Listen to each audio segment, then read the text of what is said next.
Hello and welcome to this session of Godbound. Last time we saw our crew finally reach out and take on the corrupted storm and bring defeat to that dark force. And we're going to be taking up sort of in the aftermath of that, figuring out what people want to be doing, what their goals are, what they'd like to accomplish, and so on. My name is Lowell, pronouns he, him, and this session is part of the Gauntlet Gaming Calendar / community. And this is Godbound, which we're playing pretty straight with a couple of changes for some safety tool things. But here we are. Let's start with a sense from each of you. This is kind of a little bit of it's a little bit of stars and wishes in some ways, but also a sense of what do you want to see for your character, for where do you want to be heading, what do you want to see in these three sessions, what dangers do you think you'd like to lean into, that kind of thing. Threadless, I'm going to start with you this time. For you, what is definitely on the table? So I definitely need to deal with the dragon, right? And unsigning has sort of complicated that, because it was going to just be a useful way to learn enough in order to kill them. But now I'm actually worried for unsigning, because, how do you say? So I think I need to resolve those relationships, okay, and do something. I got to get rid of the big dragon, or at least what the big dragon's doing, So the dragon and prelude to that unsigning are very much high on your list of things. Okay. What about for Ivedro, and what about for Ordevi? I'm going to ask maybe a slightly awkward question, but is there a desire to continue this campaign at all? Because I have an idea for Ivedro and Ordevi going out with a bang, but I also feel like not dying, but it would make subsequent play maybe not as interesting, and that is maybe through some sort of enlightenment that he's going through, these two halves of him kind of merge into a single person. I will need to come up with a new name for that, but and that is sort of what enables him to reconcile some of his feelings for the ghost princess,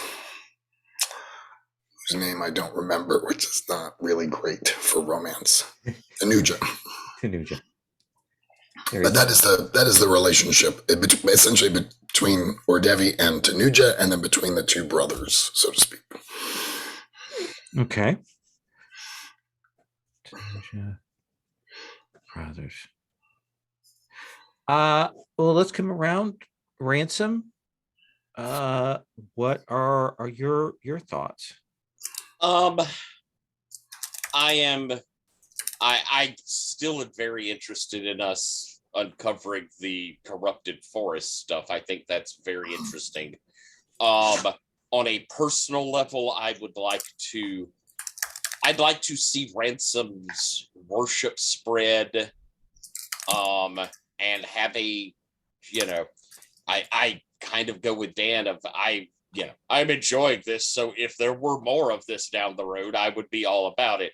I'd like to see Ransom do adventure, some high adventure in foreign lands, but that's the sort of thing that feels like another run.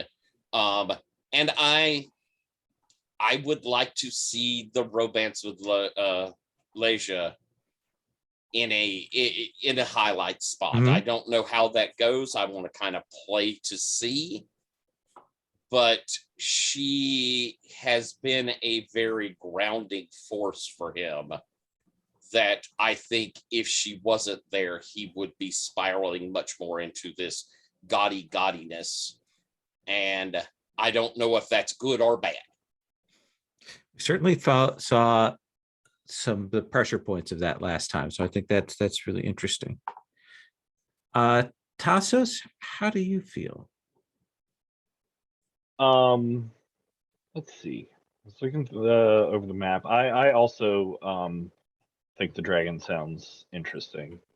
And I sort of think the puzzle, the mystery, the complexity of the Gesnian court and our relationship with them sounds interesting. You know, I sent the twins off there to definitely not get in trouble. And you know, if we focus on other things and just sort of storytell through pulling them through whatever is going on there, that's fine. But if we get the chance to dig into that court and the ruler and the weirdnesses going on there, I think that'd be cool. Also, the relationship of the island to Gesnia, I think, is an interesting, constantly evolving state. I would play more of this game. All right. Let's plan to do another arc of this Q4 of this year. Okay. Is that okay? That'll give us October, November, December. And does that seem okay? Yeah. Then in that case, I don't need to dive too deep into the metaphysics of like Tassos's dream realm or other realms or that sort of stuff this time. I could save that as themes for next time. So I'm totally into any wandering that takes us into new places, because every time Tassos locks eyes with someone, they get sucked into their dream realm. So stuff that takes us places makes me happy, and exploring more about that corrupted temple and the things of it, I think are really cool. Let's do this. Here's what I think I'm going to put out here as the focus for these 3 sessions. We've got the dragon to deal with, and that's clearly connected to what's going on on the mainland with Gesnia. There's some other bits I want to throw in for potential foreshadowing of things, with the idea that this 3rd arc is the arc where we start to see the corrupted forest plans coming to fruition, the pushback of the masks, and that there's going to be, that arc is going to be you dealing with the real big threats to the land, with the idea that we're going to do some time lapse in terms of between the 2 arcs of spending influence and dominion and that kind of thing. Sound good? Okay. Now I gave you XP last time, did I? No, I didn't give you XP. Yeah, I think we had to stop real quick. That's right. So let's say I think it's fair to say 8 points of XP and 2 more points of dominion.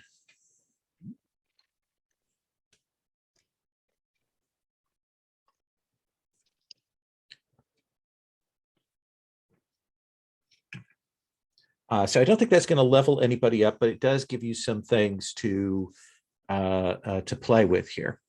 And especially now that you've had a chance to try out some of your new gifts and see how they go.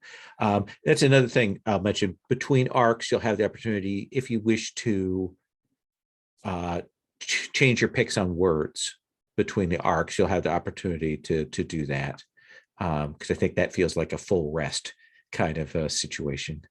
So you will return back. The ship is relatively undamaged. The question that I have is, how did you leave the cloud giants and the storm giants. Like, I think that's what we kind of need to, and I think we can kind of meta set up like how you wanted to arrange that. The storm giants were released from the corrupted storm's influence. They're great, still good numbers of them. A lot of them, though, died in the service of the storm giant, and some of them drowned in that battle of ships that went on in the bay. And then you've got a smaller, but repowered group of these cloud giants. So, like, let's have the like a kind of a group sense of, did you want to do something? Did you want to leave them there like that? Did you want to interfere with that? Did you want to take those things on? It is worth noting I am nearly tapped out. After the battle, you should go. I mean, you should be restored for the most part, correct, Lowell? As soon as we are out of the situation where we're in rounds. Well, it's the next day that you'll Oh, the next recover. So there is that thing of in the immediate aftermath, you can press the issue, or you could kind of leave it be and come back, or you could kind of just let it go.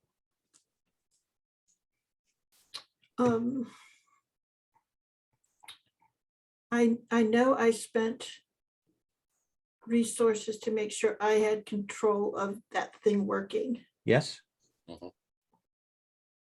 Yeah, you had a fail safe on it. Mm-hmm. So they are recharged for a while. We know this. Yeah. They are going to be recharged for a while. And are them aware that you have control over this, so that they can't use this in the future, or they'll have to go through you to use this in the future? What are you telling them about this? Because it's very clear that when all this is said and done, that they're girding themselves to go out and start enforcing their will on the storm giants out there. And yeah, they're wanting this as a base. I mean, they're not planning to go home. Is that the idea? home is what's crashed behind us, isn't it? We will have to have the storm giants rebuild our city for us. They have done this to us. They will have to pay for their perfidy. They will rebuild our city, and we will raise it back up to the mountaintops again, so we are not here on the foul, corrupted earth. And we've seen that equipment and stuff. We have some sense of what the storm did. Did the storm use the equipment like to control the storm giants to do the things that they had them do? Like, did he take the equipment first, or was it that he turned the storm giants, revolted, and then took over control? Just a question of no. This has been a week. So what he did is that the cloud giants clearly had this apparatus to draw the energy and vitality of the storm giants into themselves to help power themselves, and that gave them ability to probably additional things like spy on the storm giants, keep apprised of their plans, kind of thing. And the corrupted storm itself piggybacked on that, and then turned that to its own devices. Out of curiosity, did the corrupted storm, the form it took, was that one of the cloud giants that it corrupted, or did it create its own body? Yeah, it was definitely in the body of one of the cloud giants. Yeah. And with that gone and trapped, and the efforts that you put into it, those divine words effectively destroyed it. But for purposes here, one of their own was corrupted and turned against them. Yes, and in fact, probably in serial. Yeah, probably several of them were. Yeah. And I that Threadless will turn around and she'll go, "It is the method by which you control them that was used against you." Because the only way to rebuild and not have this happen again is to go without that control mechanism. Are you able to do that? The disruptive storm is destroyed. We will not have to worry about that, and we will look to methods to create fail safes in the control system. Huh. I've already created a fail-safe in the control system. Well, good. Then there's no problem. It's very true. And I'll turn it off and walk away.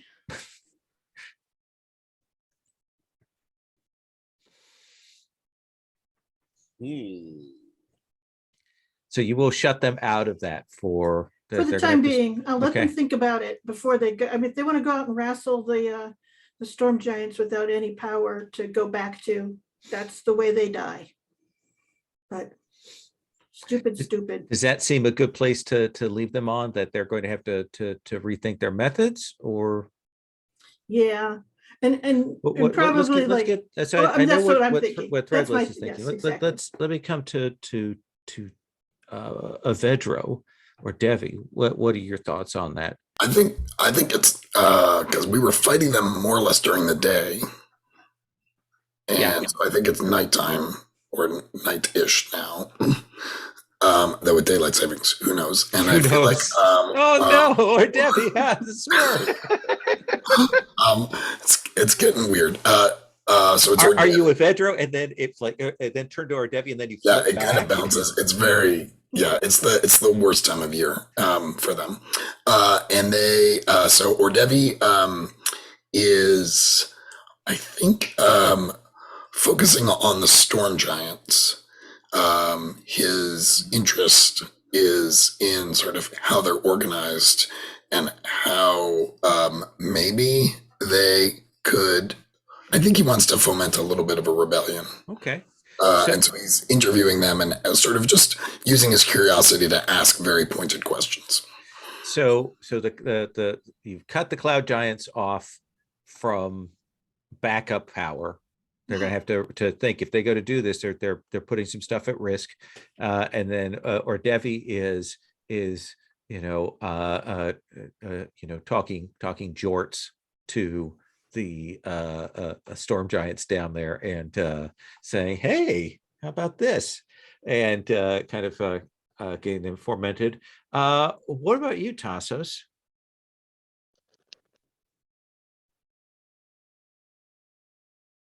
I can't hear you. I think Tassos is actually like talking to Ransom, Okay. and saying, these storm giants, they've made themselves pirates, yes, but sailors first. It's They've true. made themselves creatures of your realm.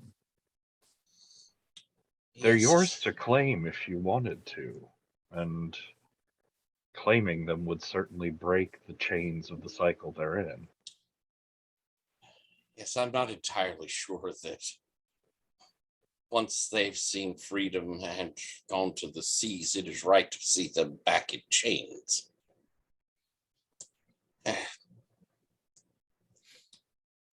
Ordevi is speaking amongst them. Perhaps I should travel with him and see what their thoughts are.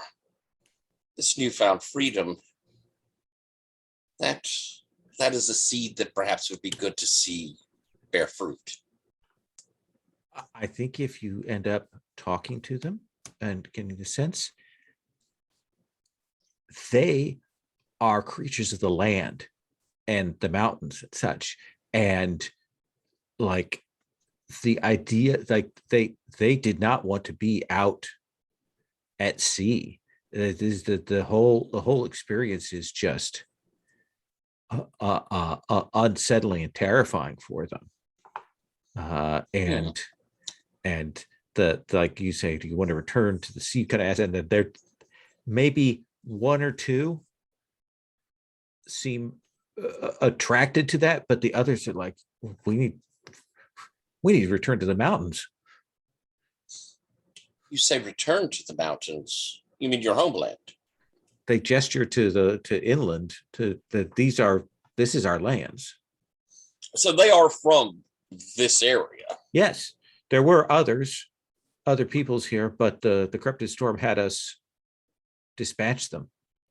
But the Corrupted Storm brought you here, correct? You did not live here before then, did you? Yes, we did. It drew us to this place. It pulled us from our steads, and allowed the other giants to take those over, and it brought us down here. It took us out of the great chain of being of the giants, and brought us here and put us out to sea. But so they were from the mountains of Duskatir, though. Yeah, this is where we were. I see. Well, And they'll talk about it. It's very clear that there's a hierarchy of giants, and like the stone giants down from them, and then hill giants, all of that stuff. There are a few others. The ice and fire giants are very different. They are kind of tangential to this. well, as Threadless is kind of dealing on the top end, the clouds, and Tassos having talked to me, we find Ordevi, we find Ordevi, and we're moving around. We're starting to hear this.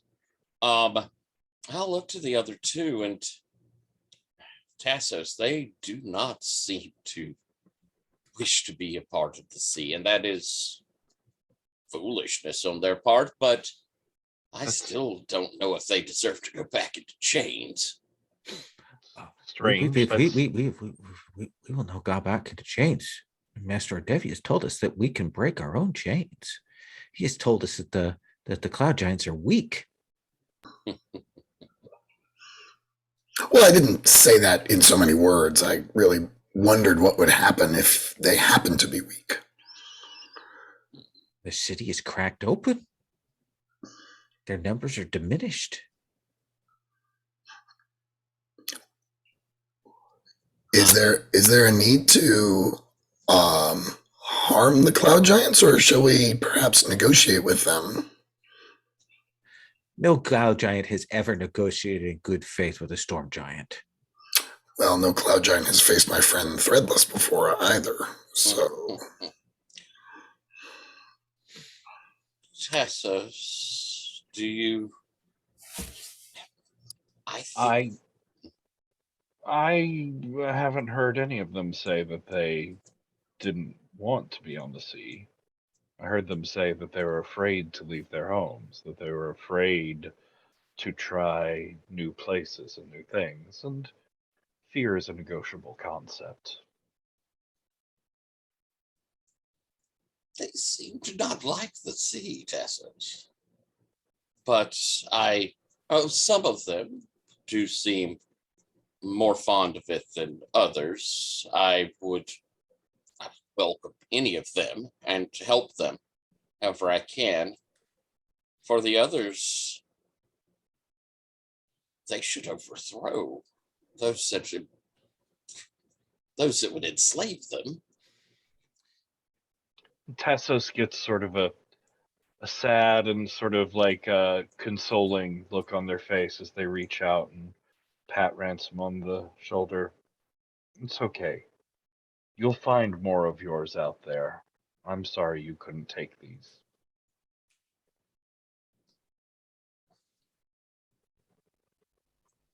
I froze there. So did I. No, Let me suggest what I think I'm hearing here. Mm-hmm. I think what I'm hearing is there are a couple of storm giants that will go with you. They want to be on the sea. The others loathe it. It is just as the cloud giants loathe the earth. The idea of going out on the waters is just, and they've been kind of forced to do that.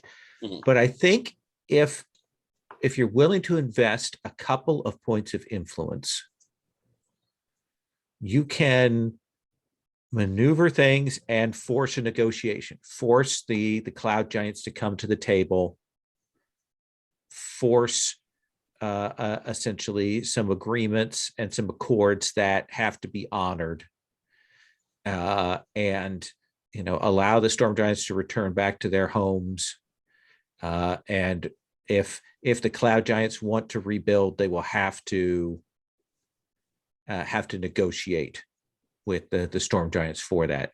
And at the same time, the storm giants will not try to massacre the cloud giants, which they may or may not be able to do. I'm not overly unhappy with them in a horrible war. I'm not sure that they're going to be great regardless of what happens here. So, and one of the things to point out is this tech that they've used is the magic tech, the same stuff that was used to kill the gods, right? It's part of the stuff from the old wars. Yeah. Yeah. So it's not like the cloud giants are friends of the gods. Does that make any sense? In some ways, that is. They clearly did some deals, so they ended up on the top of the stack here at some point. So the other option is No, I'm not. I'm just saying that having that awareness is like. I think maybe we should make sure that we have, what do you say, a hold of some of the power here, so they don't get uppity again. Is that a horrible thing that I just said? It was. Well, no. so they don't come back at you. Yes. And I mean, and I'm hearing Tasso said those few, those brave few, those glorious few who are willing to take to the sea. I will.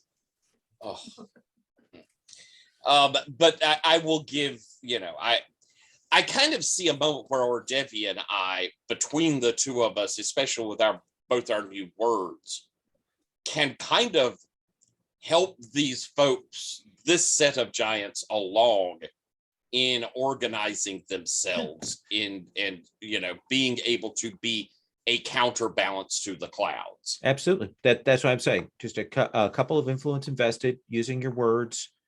Though you and or Devi and Ransom have the technology to set up systems of organization.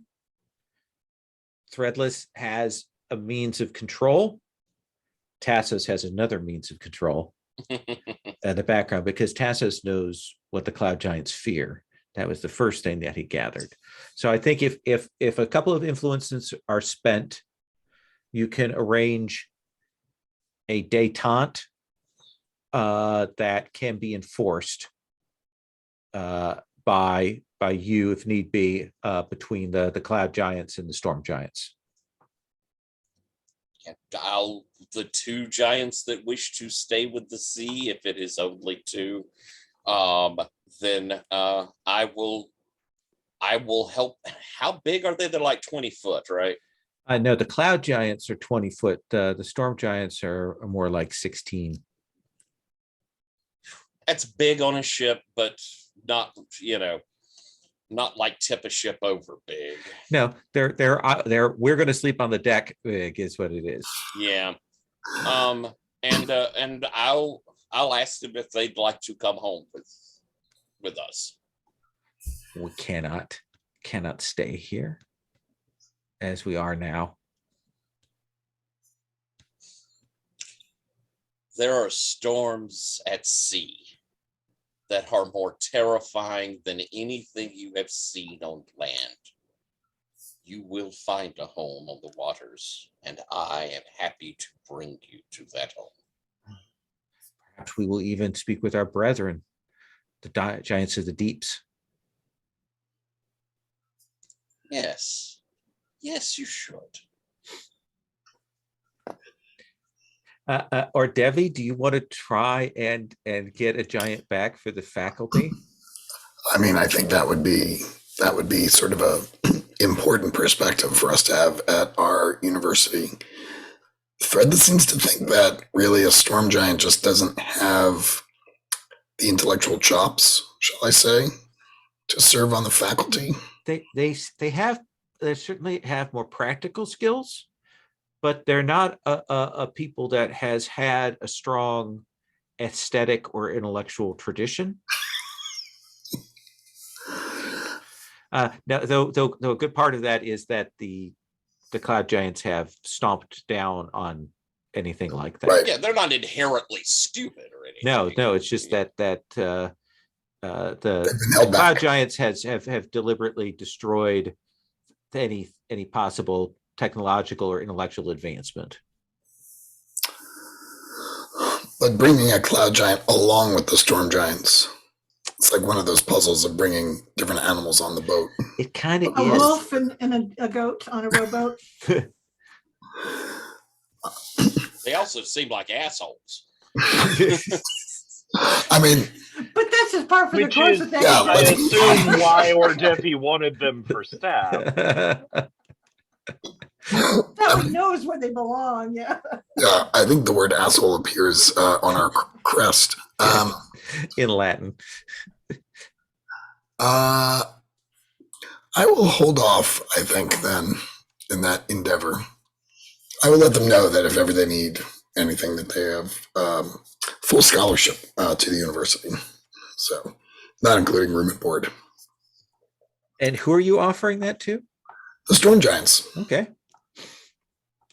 Then I do think if you say, you know, we train, we have skills and scholars, things like that, I think that there are probably a couple more storm giants who are like have no desire to go out the sea, but I think through the quiet ministrations of Tassos, they will be willing to get on the boat, and they will be willing to they would like to come to the university. Oh, that's awesome. Yeah, they've heard of it. Of course. I mean, our marketing is Right, top, yes. top shelf. I'm happy to spend some influence to sort of establish a organization for them, for the Storm Giants to be as effective as possible in their negotiations and then sort of subsequent rebuilding of their culture. So is that one or two? I think if Ransom spends one and you spend one, that is enough, given that it's not a huge number of people. Is that all right? Yeah. I would like to spend one Dominion though, because I do have my hands on the control, Okay. and that it's essentially that the cloud giants would need to negotiate with me if they wish to change the situation. And Yeah. I will by all means assist them In that case, if rebuilding. you spend that Dominion, this situation, once you get it established, this situation will not change unless significant outside forces work to undermine it. And we will know if that happens. And you will right? know that. Yes. Okay. Does that seem fair? Yes. Okay. Yeah, so the ship is perhaps a little harder to maneuver around because, as I mentioned before, you have a full complement of crew. And now you have 4 storm giants sleeping on deck. You know, and it is a little more of a challenge to yeah, it's left behind a couple books. Yeah, they can maybe sleep a little bit, you know, with their legs not curled up fetal. But yeah, they will ride back. So well, this is the thing, we haven't really talked about the storm giants. We've established that they're 16 feet tall. Like what do they look like, Ransom? Are they what are they all kinds of colors to their skin? Are they a particular kind of colored? Are they bearded, not bearded? What are you imagining there? I think they range from like gray and bluish type coloration, and they tend towards beard and wild hair that goes in that kind of white to maybe like a silver end, you know, kind of lightning-y. Real kind of classic. Yeah. Yeah. How do they dress, Threadless? So I think one of the things is it takes a while to figure that out because the storm cared nothing for that. And their stuff was in disrepair, but when some of them are able to get back to their homelands and stuff, and bring things back, I mean, of course they bring that back. And I think one of the things that's interesting is they actually wear a surprising amount of metal. Like that's woven into and used to decorate their clothing and things like that. And it's interesting because when it's like they spark a lot whenever they're celebrating and Okay. stuff like that. Yeah. So you do have that. That is like definitely, which might be something you have to be careful about on the ship. Like they may have Yeah. to wear less decorated clothing, you know. Or but- non-conductive metals. Yeah, but you know, it's like linens and stuff, but with like metal thread and beads and stuff through it, and you know, like the spangles on it. And Tassos, what is the dreamscape of what is that of the Storm Giants? What does that look like? How is it different from the dreamscapes that you're used to? I think there's always the background overwhelming sounds, sort of thunder-like, where you can hear and feel them at the same time. And I think their dreams also tend to like a flash cut change locations a lot, like lightning sparking from one place to another. The whole context will just change partway through while the meaning of the dream stays the same through it. Awesome. I like that. 2 questions for you. One for or Devi and one for Ivedro. Or Devi, linguistically, is there a language from the giants? Do the different peoples of the giants have different languages? Is there a shared root?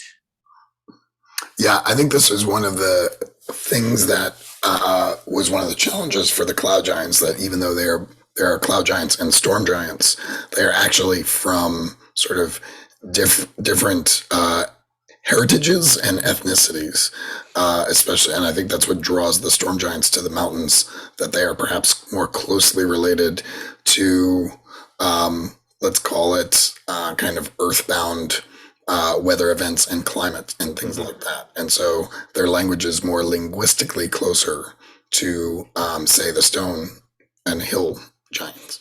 Yeah, not entirely even clear that, I mean, there's clearly some Oh yeah, cross-cultural things, but it very different roots for those.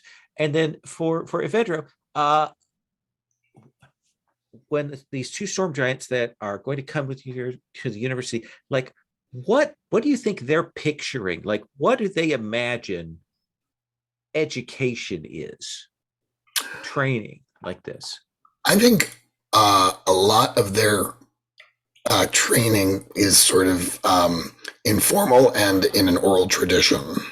And it's largely to help their youth kind of hone their powers and kind of gain control over their storm powers. So it's a lot of what we would see as meditative things. I actually had this idea that maybe they're avid gamers, and that the games that they have developed over centuries of their history are things to help kids, storm giant children, and youths learn to maintain control and maintain concentration and things like that. So that's, I think they're like, oh, we're going to go and teach these folks how to play games, and I think that's sort of where they're at. I like that. Different variations on the classic abstracts and Right. Then some over elaborated private games and things. Yeah, Right. I like that very much. And you all will sail back across, again, the currents, the sea. It loves the ship. It loves Ransom, and it takes it across the tides with no problems. I think when you come back, you will see that some further work has been done on the harbor, and I think you may even see a couple of ship flags and designs that you haven't seen before, actually, in the port, like other places that have come here. I think there's where we'll take our first break. And when we come back, we'll kind of look at current events in the library. Sound good? Okay, let's take 10.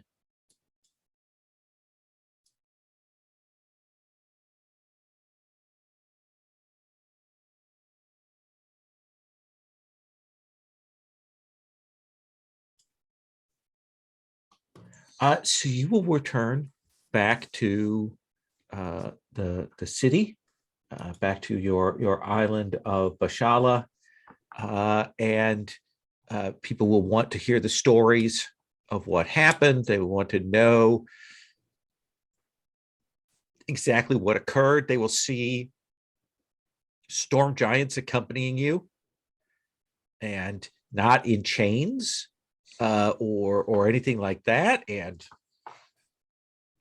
there will be probably some grumbling about that at first until you fully explain the situation. But certainly it is a tale. This is the kind of thing, this is how you get that extra dominion. That's how this happens, is telling the stories, spreading the word, getting that out there, people learning about what's going on. And I do think that when we have a group of, the large amount of folks there, just so that Ordevi / Yvedru has, I'll make sure it's at night. I will sing the song of what we did, and everyone can join in with their parts, and we'll even have a few of the giants doing a dance number too, as I will Nightingale sing us out a full number to let folks know of the glory of our battle. Absolutely. You will find that in terms of a big gathering space, you actually now have the grand concourse that leads up, where there used to be a lot of the servants' houses and things like that. You've brought a lot of them inside to live now, and you've rebuilt the key buildings there, but now you've got a big area that you can use and that people can come up to and gather, and kind of, if you want, do a little kind of amphitheater thing there outside. Vendors will be glad to set up and sell things, and you can make that a much more public space. Awesome. I've been working on lyrics for it. Hopefully by the end of the campaign, maybe I'll have it ready for my grand song of Ordevi, glorious is he, it's Ordevi. How does Ordevi take this, a song that does mention him pretty liberally throughout this first draft on the Storm Giant song? It's the kind of embarrassed that's not humility, if that makes sense. Okay. He's sort of like no, yes kind of thing. He doesn't he's curious, but he's not humble, whereas Yvedru is neither of those things. Yeah. And certainly He kind of fact checks the lyrics. yes. Well, actually, yeah, that seems good. And Tassos, this is sort of a kind of a story, a dance that sparks dreams and thoughts and such. What are you feeling here in this? I think Tassos is having a bit of a good time with it. I think they're sort of like I was saying in the chat. I think they're willing to reenact in person, in dreams, at the drop of a hat, even if someone didn't say yes. I thought you said yes, sort of like, and then there's a giant smoke Tassos there, swinging around and explaining how they took out all of the other cloud giants. Yeah, you can play all the parts. Oh, that's true. Yeah. Yeah. Do you do that? I think I do a bit of the cloud giants, sort of threatening and coming after us, and the howling of the four winds coming through. I like that. Certainly, the kids love all the wonder and pageant of that. And Threadless, what are you up to here in as this goes on? You will see Unsonning is there. Mhm. Well, I think like her the thing that she adds to it is she does make like one of the it's like the banner that actually tells the story from left to right. And one of the things is that as like beneath it, it actually has like that metal thread worked in and all the beads and that sort of thing. And like it has that storm giant motif through there with the cloud giants being like really scary on the thing. And, you know, essentially that they very much that thing of that they were bad, they were laid low by another enemy, and they are now held in check. Does that make any sense? It's Yeah. not like what they take that we take credit for laying the cloud giants low, but for making sure that they are still in check, if that makes any sense.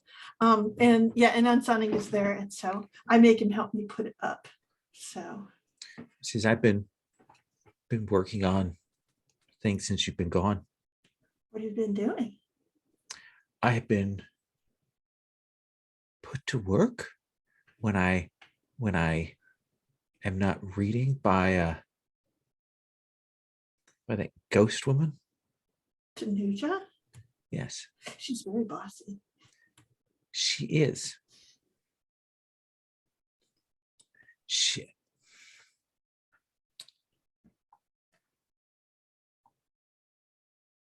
You see, he has something to say, but he's not sure how to say it. This is what have you been doing?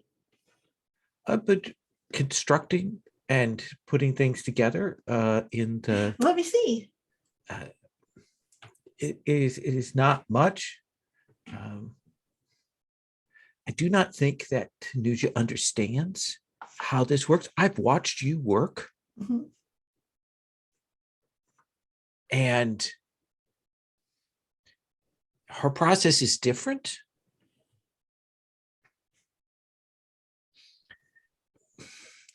For example, you are not required to take your shirt off when you go to build things. Says, oh, I think I see what you mean. She goes, no, I'm not, nor should you be.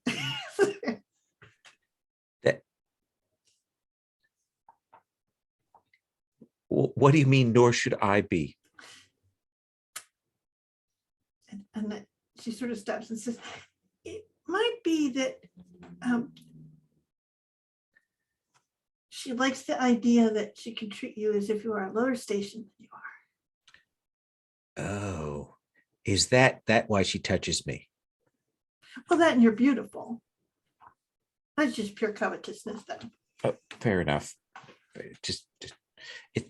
Yeah, she's a little handsy with the hands from time to time. You don't have to tolerate that. Okay, good. And he will show you what he's done. It is not very good at all. No, it isn't, but it's a start. Yeah, it's like you said a 12-year-old to do like a project with nails and wood, and it's definitely cut once. Ooh, I should have measured. Yeah, I mean, I find the good parts of what he's gotten right, like what the proportions and stuff. There's some things, you know, and I ask him like what felt like it worked well and what does he want to learn so it'll be easier next time. That's all. All right. He's certainly thinking on that.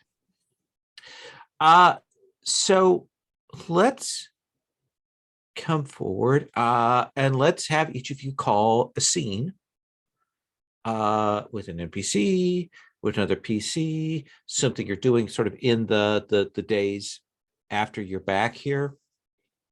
Let's begin with you, Captain Ransom. All righty. one might note that I have added to the NPCs. And this is a part of my first things to do is I am taking on one of those giants Mhm. as a member of crew.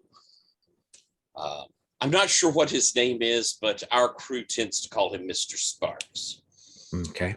or Instant Sparks. All right.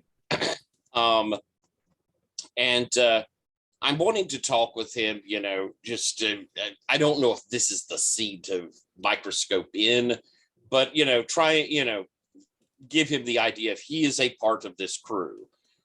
But the fact that he's here means the old Sea Wing might need a refit. And I'm wanting to come to Threadless to talk about doing a little work on the Sea Wing. Because So- he's big. So yeah, I think Edson Sparks is kind of getting used to it. He's trying to get his sea legs. They are twice the size of anyone else's sea legs, and he's trying to get that worked out. And it proves to be a challenge. So let's do that scene with Threadless and Ransom. Threadless, do you have a moment? Of course, for you, Ransom. Do you need more crossbows? No. And I think I catch you while you're down at the docks where we've been, you know, remaking, you know, building these new ships for the folks that lost them. Mhm. Threadless, the Sea Wing is lovely. It is. And And she's getting lovelier by the day. It's true. I've noticed all the fittings even seem new every time but that's it. She's marvelously nimble and very fast. But with more crew and us going on larger excursions and Larger crew. having taken on Instant Sparks, I think Well, you took on 2, didn't you? there are 2 that have come back. I've taken on 1. Oh, I thought The- you had 2 sea people and 2 storm giants. I could be confused. No, there were 2 storm giants. I just don't think I could fit 2 storm giants on my ship. The Oh, other okay. one I was figuring I would put with some other captain in a big galley, you know, something Okay. that could hold him better. Seems greedy to take 2 for myself. It does. Threadless, I was wondering if perhaps you're ever so inventive, and I have this idea. All right. I've seen there are smaller boats that have these outrigged parts of the ship. Mhm. It makes them go faster and it provides some stability. That sounds interesting. I was thinking of something to add to the wing. Wings, as it were. Do you want them to look like wings? That would be nice. And I would like for them to not hamper us in our maneuverability. I almost imagined them springing off from the side and then tapering back into the forecastle. Interesting. Would you want them to be able to like be withdrawn or held closer to the sides so that if you don't want their balancing effect, you know, for when the water's choppy or when it's smooth and you want to sail and you don't want that to slow you down? Well, the idea being that at the waterline, they will be very narrow and then Okay. extend up. I don't think they should withdraw, and I've never had seas that bother me sailing. That's true. So the concept would be for them to be out. We could put more of your lovely catapults on them and have some perhaps crew quarters to them. If we put crew quarters to that sides, it would open up the main body of the ship to hold, say, larger crewmen and more storage. Interesting. So you're talking about changing the structure of the ship itself? the sea wing in the middle and new things to either side. An addition. Right. But you are, And she sort of stops and she goes, I'm just thinking that if there are quarters out there, that's a very close to the water set of quarters. well, I've sort of imagined that from these wings, there is a connection back into the ship that almost like a trifold.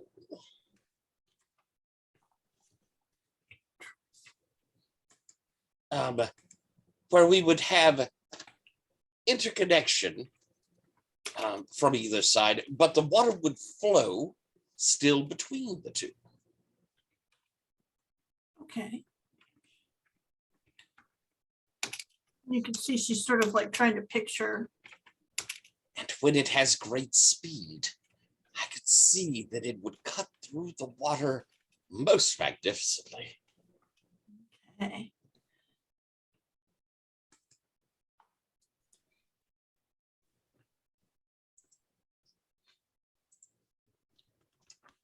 She goes, well, I'm certain that I can do it, but I'm having trouble picturing it because I'm caught on the whole quarters thing. She goes, sometimes I'm like that. Have to walk around. Draw a picture for me. I shall do so. And you can tell she's not really paying attention to your picture so much as she's sort of thinking through what you've said and then coming up with what she thinks you said and then sort of checking it. But she's not like on it, if that makes any sense. But that is so I'm hoping you will help me re-outfit the Sea Wing to give her a bit more size, still maintain speed and maneuverability would be the one that I'm most willing to give up. Okay. But and it would also open up to being able to have more storage and a bit more crew. All right. We can do this. So you want like the trifold. So Yeah. yeah, I see it. So Arch ups and they connected the crew. It's big enough that there's some crew space here. We could have, maybe a catapult or the sort of crossbow sets. So So the we're gonna look- connection to the ship kind of has to be flexible. Yeah. Okay. All right. And you see that that's the thing that she's been having. She's like, okay, so you need the flexibility, like a hinge here, connected to the ship, but not connected to the ship, like they can walk into the ship from the side. They need to be able to come up over the trifoil and into the ship. That should be natural and simple from their quarters. I mean, because when you're waking up in the morning, you don't want to have to do something tricky right away. That's what I'm thinking. Yeah. It would almost be as though she's flying across the waves, wouldn't it? Yes. All right. She goes, I'm going to go and prototype this. Thank you, Threadless. I can't help but imagine in your description of this, and I may be completely wrong, but let me picture the elven ships from Games Workshop Man of War there a little bit. And that may help Sherry visualize because she knows That Man is of War. exactly where my inspiration is coming from. That's actually how Sherry and I met. Is playing Games Workshop Man of War. And then from there playing Magic. Yeah, those elven ships from Armada and Man of War are exactly my inspiration. Good. I think that's a great model. Sherry, you're muted. I was saying, great, thank you. I was kind of going down that thing. It was the whole, like, how you wanted the connection to be that I wasn't. Yeah, seeing, I so was not looking for good images and I never They're hard to found one that- find. right. Yeah.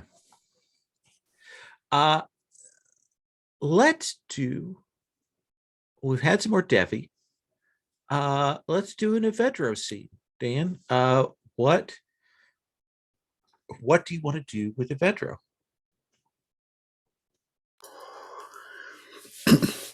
I was wondering if Patrick wanted to do something with Evedro and Tassos And something, Patrick, you had said earlier was interacting with the mainland. Hmm. And I wonder if they have shown up while we were away. Yeah, And- we had that interaction with the Bashant. right. Yeah. Is she back? Yeah, let's say the Vashant has returned.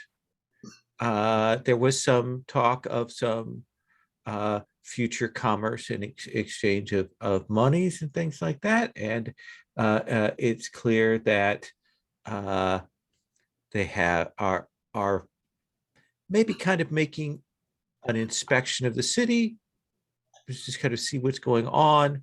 But they've also brought trade goods, like they've brought things to sell here. And they participated in our celebrations, so they are aware of the events of the last several days. They are. Mm. So, Vishant, what have you brought for us? It's difficult to say, given I know the skills that you and your compatriots possess, to say what might be useful to you. But we have brought bolts of some of the finest woven cloth from our lands, as well as some worked metal objects of high utility, and a set of encyclopedias.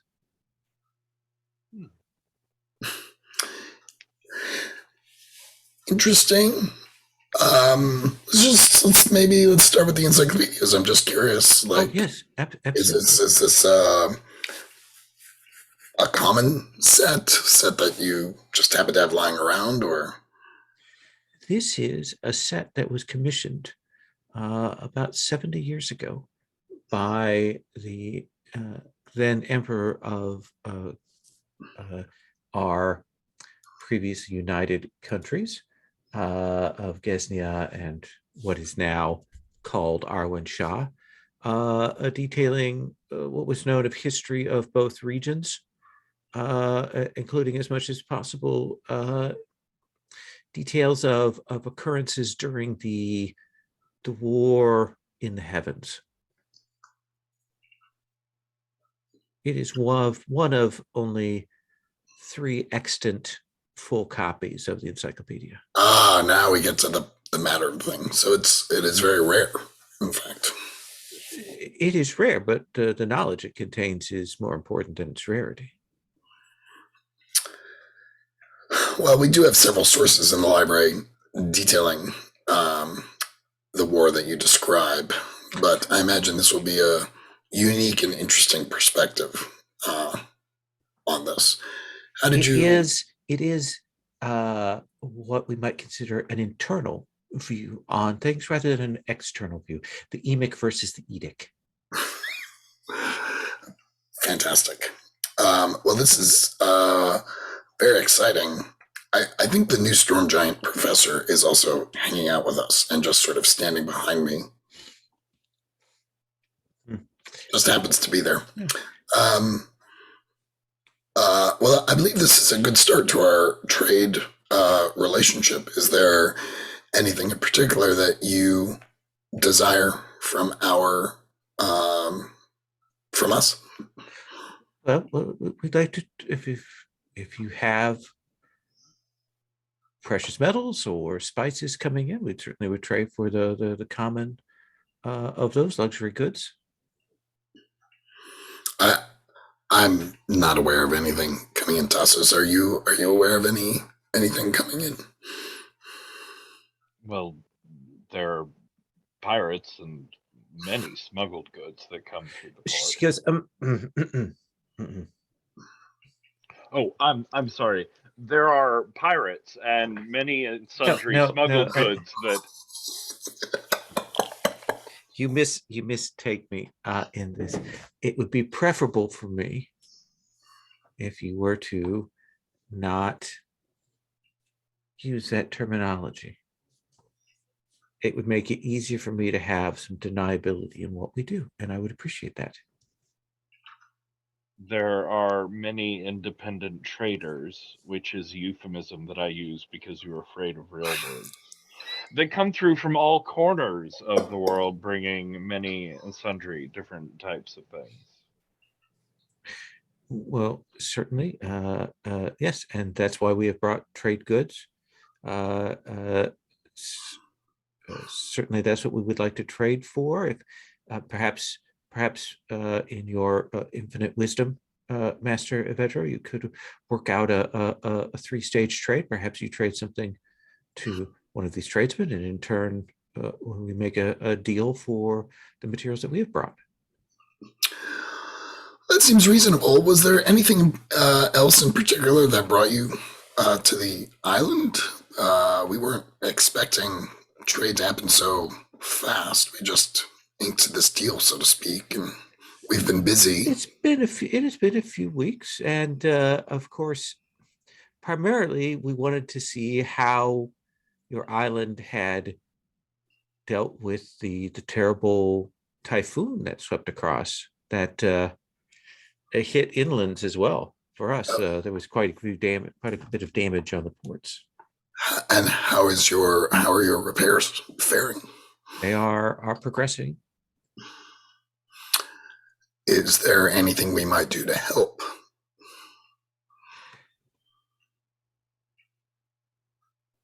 You see the Vishant stop. Say, I will have to ask.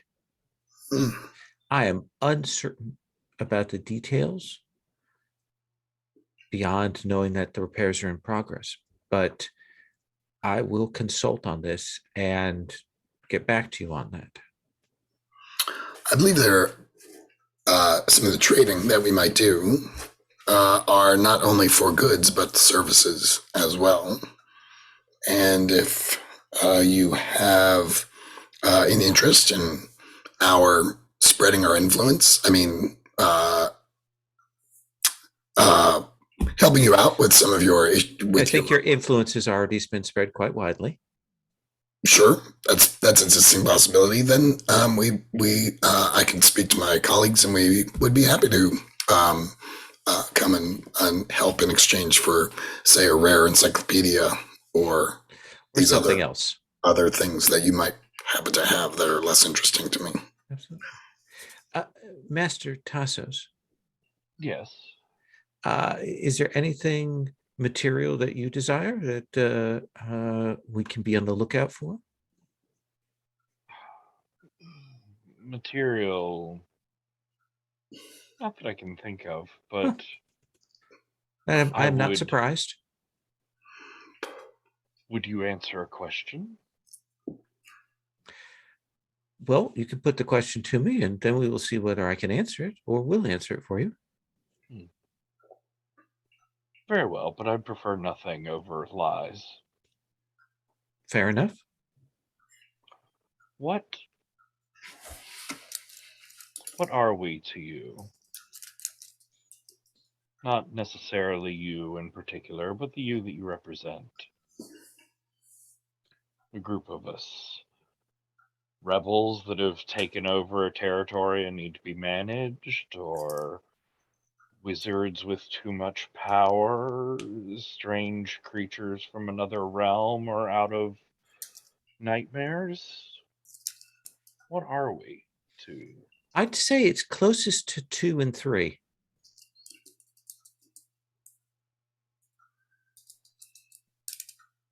So, not a solid consensus yet.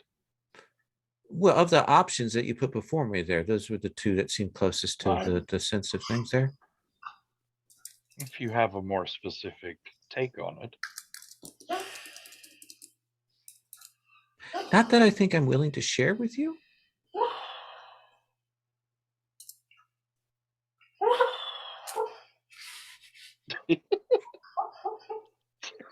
Sorry, dog noises.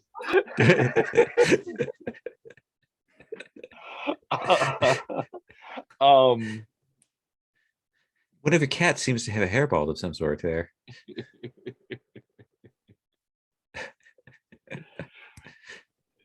Do you think that bodes well for our future relations or ill?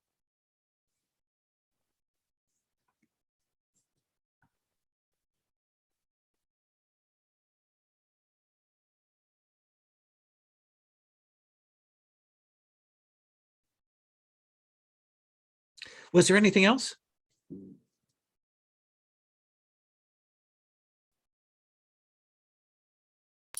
How do you travel so quickly?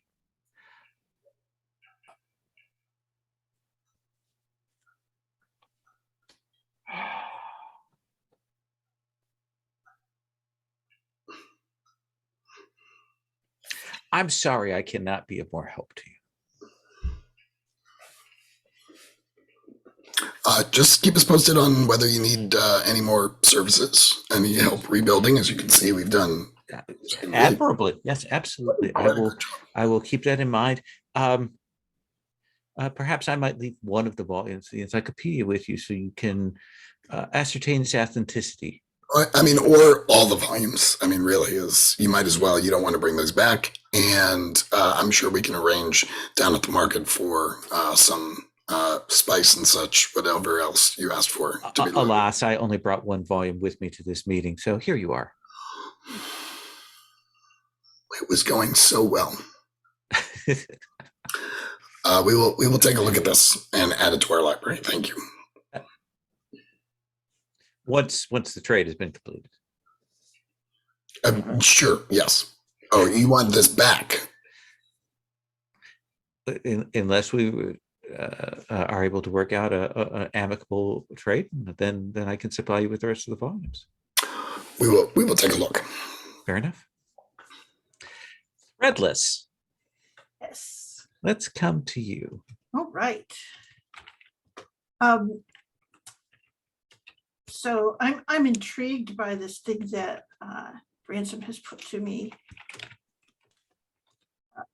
but still need to figure out what's going on with Unsigning, I think. And so I am probably, because I see the Vashant in the ship from Gesnia, Mm-hmm. and I'm like, oh, this is problems. I probably do like pass her on the way, and I give her a nod and I say, "Good afternoon, Vashant."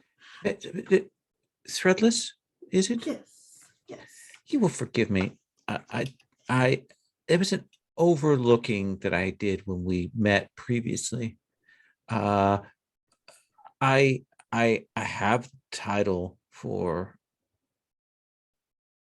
a master professor Evedro, and it is Captain Ransom. What is your title? The Loom Builder. She sort of stops. She goes, "I build and mostly connections." The Loom Builder, you said. Mhm. So when I address you, I should address you as Loom Builder Threadless. You should just call me Threadless. Are you sure there is no honorific that I can apply to that? Threadless is an honorific. I will press you on this no more. Good day. And you were saying you were going to? Yeah, I was. I think that I will come back to find him in the library. And I look at what, I kind of look at the stack of books that he's been going through, and she goes, "So what sort of thing do you really want to build?"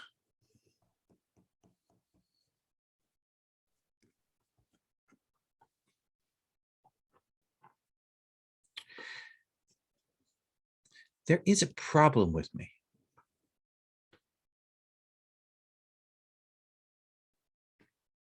Can you articulate it? It is difficult for me to articulate, but allow me to attempt to.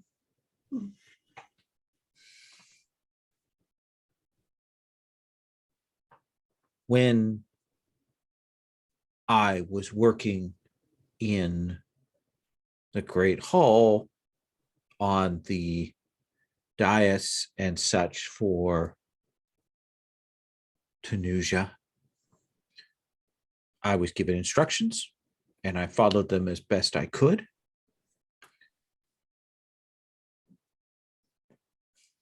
I have gone, you were absent, and I went down to the seaboard, and they were doing the things that you had shown them to do, and I did some of that with my usual excellence, Mhm. because I am. But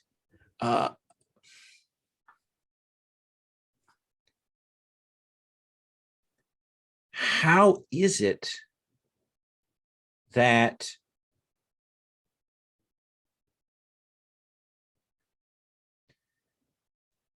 and then you make something new? I don't understand that.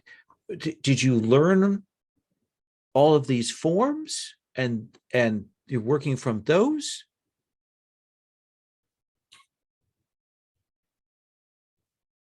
What do you do if there is something in your way and you don't know what it is and you need to get through it? I destroy it.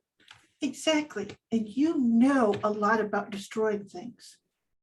That is very, yes. Actually. And how did you learn about that? It is what I know. It's what you know. Yes. So there's some sort of like, you had knowledge, you seem to have just had that knowledge, but you've Yes. also done a lot of destroying, correct? I have now, yes. Yes. What do you mean? Like, In recent times, yes. okay, excellent. She sort of stops. So there was a time that you remember when you hadn't done much destroying. No, I mentioned it must be a before time. Do you remember anything from that time? No. Yeah. That is a strange discontinuity. But I do not know what that word means, but I cannot imagine a new thing. Oh, that's because you haven't practiced it. I have tried to picture, to imagine a new thing to build, and it's all the same things.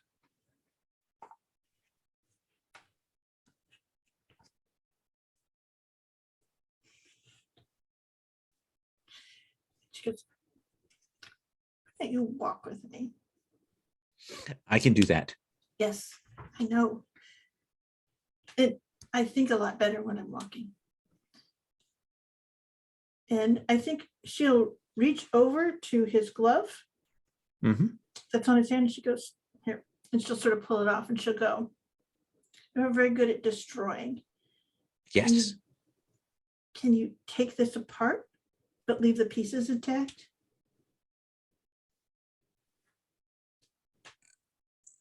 Probably. And if I remember what it is, I could probably put it partially back together. Okay. So when you're looking at it, I've asked you to do this. What will be your tactic to do it? And I think this is going to take a while. Right. Like this is going to take a while.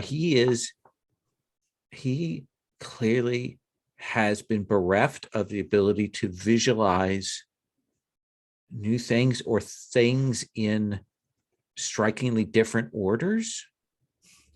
It's like his memory has just been laid on him, right? Yeah. And he doesn't remember anything.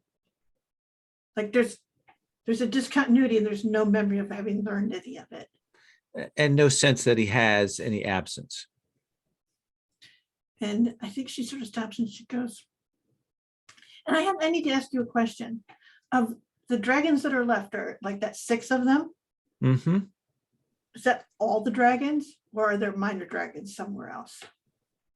Are you asking him or are you asking your own set of information? I guess I'm asking my own set of information. Roll me a d20. Okay. You always turn it into the worst. Okay, let's see how it goes. A 4, but I have a 16. I'll take a 16 on my knowledge. Okay, you tell me. Okay. That's in I- the top 25% there. What? I think that one of the things that occurred when there was the great killing off all the gods. Mhm. Other thing that they did is that they killed off almost all of the dragons. Okay.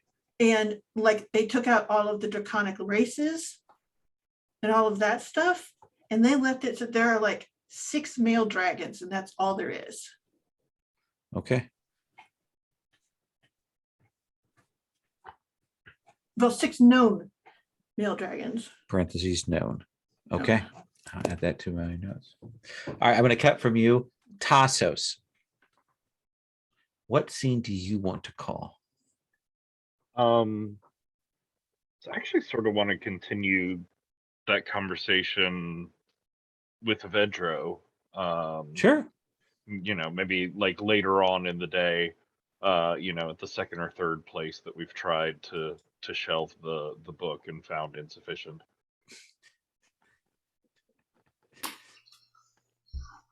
And we can even reach the high shelves now with the storm giant. She's really able to reach up. To be fair, we did have ladders. So inconvenient. You have to roll the ladder down to you. Yeah. So I've been I'm unsure, and I'm unsure to what to do with unsurety. It's an unsettling space to be in. Well, let's start at the beginning. When did this unsurety start? When did this lack of clarity start? Recently, some things have gone in confusing directions. What are we? What are we here for? We can reshape the world and people and pull up mountains from the ocean or black out the sun if we wanted to, or anything. But should we?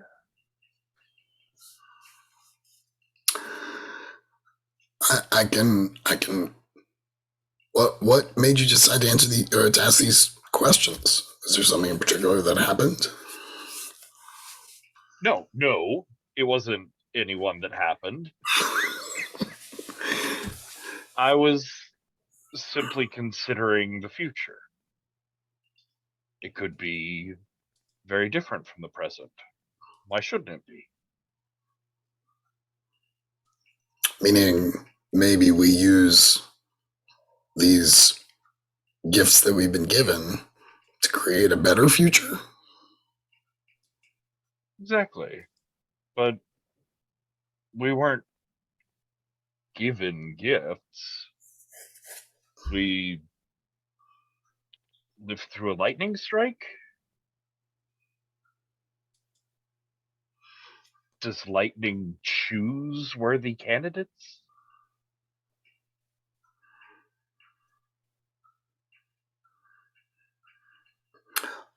Are you saying that? Are you wondering why us? To a degree, but more having been chosen as us, does that mean anything?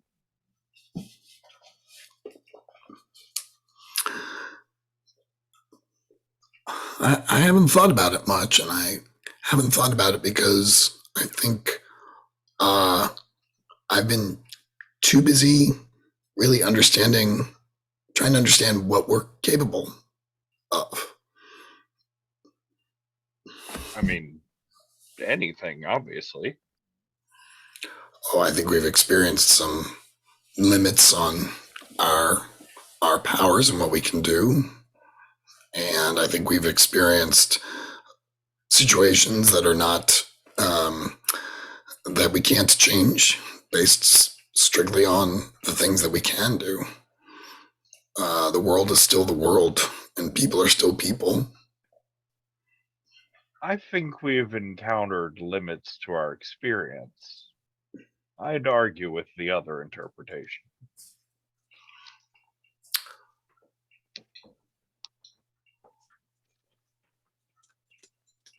Is there something I can do for you, Tassos? I feel like we need to find a place for this book. It's really weighing on me. If you could remake the world from the ground up, why would you? Or would you? Or why wouldn't you? Yeah, I think because at heart I'm a scholar, and I'm more interested in learning about why the world is the way it is. And don't tell anyone, but I think I have just enough humility to think that I'm not the right person to shape the world. Hmm. And I swear to you, if you tell anyone, I don't know what I would do. Oh, I wouldn't tell anyone, surely. You're a very trustworthy person. So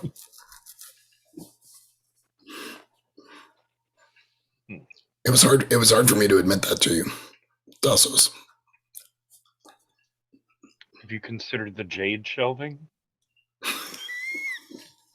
That is an excellent thought. I'm so glad we are doing this together. I think we'll cut that scene there.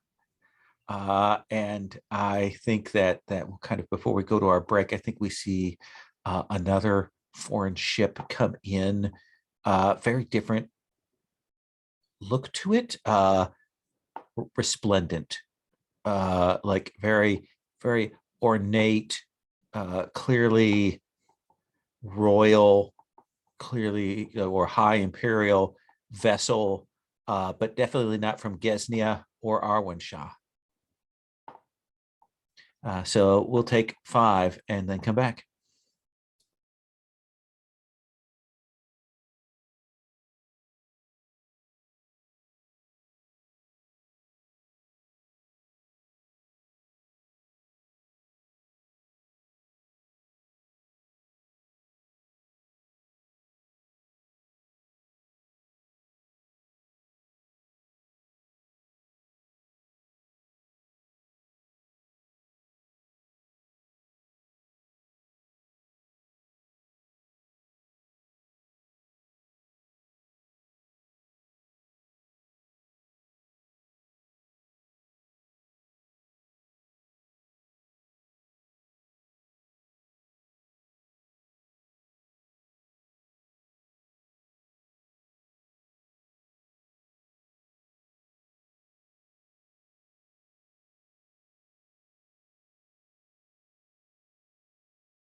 I forgot to pause the recording there. Sorry. If you're actually listening to this, I apologize for the dead air. I had somebody pop in on one of my other YouTube videos and was like, have you ever thought about editing out the dead space into these things? And I'm like, I have 1,000 videos. I No, will not be doing that. you have been very good here in this later iteration of doing pauses. This was an unusual event, and Yeah. I will say I was surprised when we did like it never occurred to me to not record on video when we do character creation. Mhm. But like Shane didn't record until we actually got into play, and that was an interesting thing. Well, what Shane did was that point which you go, okay, why don't you work on your characters, and then I'll have you do intros. She paused the video then and restarted right with the intros. That's a little thing, but it never occurred to me to do that. But I should do That's that. smart. Yeah, Yeah, that's very smart. smart. I do think it's, especially since a lot of what we do is showing a game, there should be when you make characters, get that intro and, like you do, point out all the things that are there and how did you get it. You do a good job of that. Yeah, I think I'm going to try when I do the one shots for Hearts of Woodland for the GCOG to when we do the characters, get the setup, all the stuff, pause during that sort of awkward silence, and then restart after the awkward silence, if I can remember. So let's take back up. There will be a bit where you will see your friend. And let me get the name here again. Husk. I'm correct. Will come to where you are, Captain Ransom, and he will say, there is an embassy here which wishes to meet with the leader of the Pantheon. I see. An emissary from whom? They come from Shansint. Sean, since you say, that That means I'm is going to take the, a moment to look at the map. they are the larger mass to the southwest of Gesnia, across the bay from Arwen Shah. There's a great range of mountains that separates Gesnia from them. Quite a large range there. The sections that are like slightly darker gray there are all high mountains. I see. Interesting. Oh, I'm sorry. Actually, it's the other way around. Sure. Yeah, it's the other way around. Darker colors are lower lands. Higher. Oh, other ones are higher. Oh, Yeah. So Sharon, what's it show? So Shansint says there's has a big depression in the middle and then has mountains. That valley is Shansint's sort of breadbasket. Gotcha. And then, but they are mostly controlled from the great coastal cities. By the by, map is awesome. I like the map. Yeah. I think maps are hugely helpful. So come to have a chat with us and want to speak to the leader. And they say Pantheon. That means they know what we are. Interesting. If you've made no attempt to hide that. No. Those words have spread out across. You've spent Dominion to have that spread across the continent. Right. Well, with Husk, it'd be more of me saying, I'm glad to see it spread so far. The leader of our Pantheon. Wow. What do you want me to do?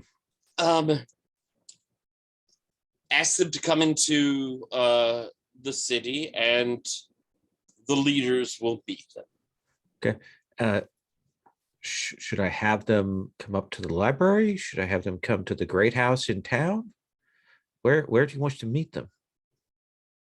The great house in town. Okay, Makes sense. They are All coming right. to the port at the moment. absolutely. I will make arrangements for that. And I'll let everyone else know. Thank you, Husk. Yes, yes. And I will let everyone know. Probably, trying getting one of the call together in our room sort of things. Messengers sent into our meeting room to have everyone come to our meeting room. I assume all of you will. Are you meeting up with the group before you go down there, or are you asking the group to meet you there? I'm figuring all of them are up at the academy. Unless Threadless is down at the docks with me. Basically, the choice is: do you want to talk with them before you meet with this general? Or Absolutely, before Okay. we meet with Okay. General. so, if I may hand wave, we'll assume that you each get a call, probably through carrier pigeon, who actually probably says something, for you to meet up with The Ransom. carrier go. Yeah. And so we cut to the four of you just outside of town, being able to chat with one another before this goes on. So have- will you all be comfortable waiting while I go to meet with them? I implied no singular leader, but it is nice we're seeing delegations from other places. I don't think we've established anyone in particular as a spokesperson, have we, as I look around? I would say that of us, you have the most knowledge of people. We've never spoken of it before, but I would say our voices are all equal, correct? We've never, despite what I'm sure is jest, Tassos, we all see each other as equals, correct? And she certainly says, I hold you all in high esteem, but no, I do not bow to any of you. Nor would I. Tassos. Nor do I expect any of you to bow to me. I suppose if none of you are going to bow to me as is proper, then we can fall into a mutual détente. I'm not the scholar you are, or Devi, but that seems if we're all agreed to have no one above, then we are all equal. Is that your thought as well? With the understanding that some of us are more equal than others. Yes. Thank you, Napoleon. Like this. We all have our specialties. We have a delegation. My guess is they're going to bring us troubles and hopefully opportunities. Why couldn't they just bring us presents and offers to leave us alone thereafter? They know what we are and what, I hate to sound a little arrogant, but generally people come with petitions to gods. The Gasnians didn't. So let's see what they offer. Is that what we are now? They're gods? No. Maybe you not should assume theirs. that. But we have a reputation. Let's be nice. Let's start with nice. I'm always nice. All right, let's go. And you will go in, arrive there to speak with the persons. You will see there is a elaborately dressed, clearly with a martial bent, like you guess this is a general of some kind, there. There are a number of servants of some kind of semi-matching clothing and things, and then a set of maybe a dozen young men and women in more sort of neutral clothing. And this person, this general figure, will stand and wait. You will also notice they have multiple trunks in here. There may be your presence, Tessa. If we'll sweep in, anybody want to do something super impressive, or we just walking in? I am something super impressive. Yeah, merely walking in is impressive. So yeah, we'll come in and welcome. It is good for you to come. You are the ransom? That sounds ominous. No, I am Ransom, Raptor of the Waves. Forgive me, that the title was uncertain as to the singular level or what the I am not as familiar with the accents in this area, so I hope that you will give me a forgiveness for. Of course. I am General Mashalu Valero. I am a servant of the noble house of Shansint, which has a long and venerable history that I'm sure all of you with your skills and scholarship know and are aware of. I have brought a codex of the history of all our lands and the noble house of Shansint, and the great cities, the coastal cities of our noble country, as well as a devotional gift that we give to you and your pantheon. And to some of the servants will come and they will drag forward two chests, and they will throw them open, and they are filled with coins, silver, gold, jewelry, silks. We humbly offer these to you and your pantheon.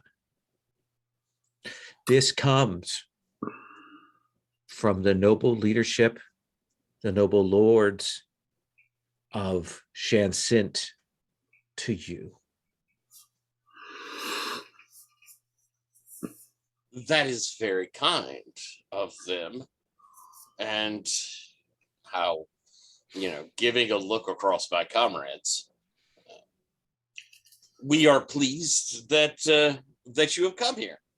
And we are more than happy to hear that our reputation has spread into your lands. It has. Certainly your names are spoken of in this time of darkness.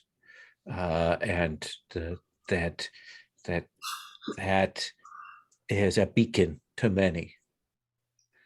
We have other gifts, but I wanted to give perhaps the most resplendent first, but we have brought other things, spices, incense, other goods drawn from across Shansint's great trading networks that apply the islands of the West.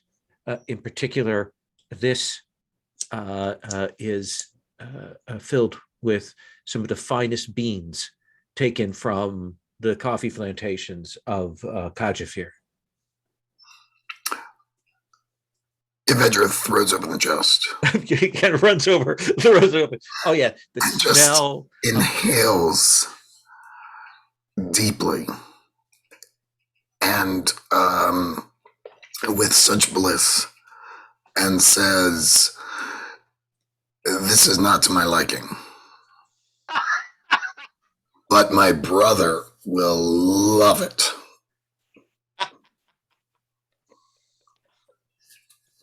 Good. I am glad that it is pleasing unto your sights.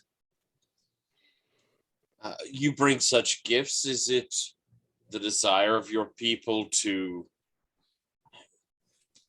come here with an embassy? Do you simply bring gifts for our goodwill? We have come to bring gifts to hopefully gain your aid, your favor, perhaps in matters which are at hand, and for the imperial house of Shansit to say that they will devote themselves to your faith, to your service, in what comes. We know we've seen there's a rising of the gods, and we would beseech your aid, and we would build churches to you.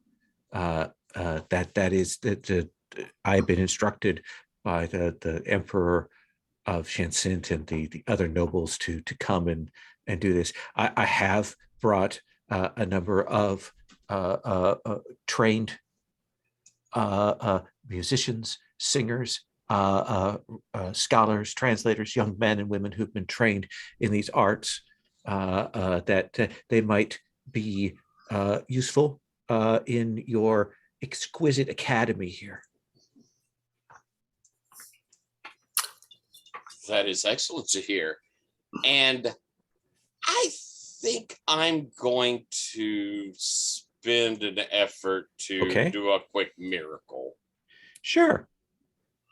And I'm going to, probably means I have to play switchboard, but I'm going to do a one of my leadership miracle, which will allow us to speak to each other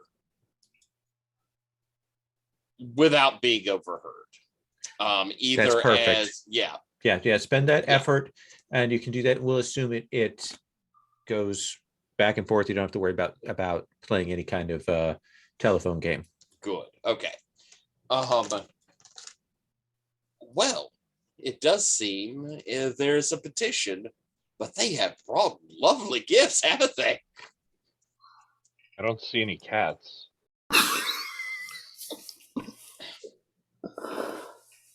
You're Sure, muted. you're muted, love. I think that's fairly deep lore, but I'm sure that after this, they will know cats will be appreciated. I'm just saying, they really should have brought some cats. So, Yeah. so what is it that they're petitioning for? Our That's protection the thing. They're and pretty much afterlife. opening up everything, and they haven't yet asked what they need.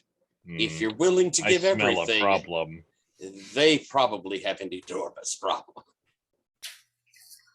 Then ask them.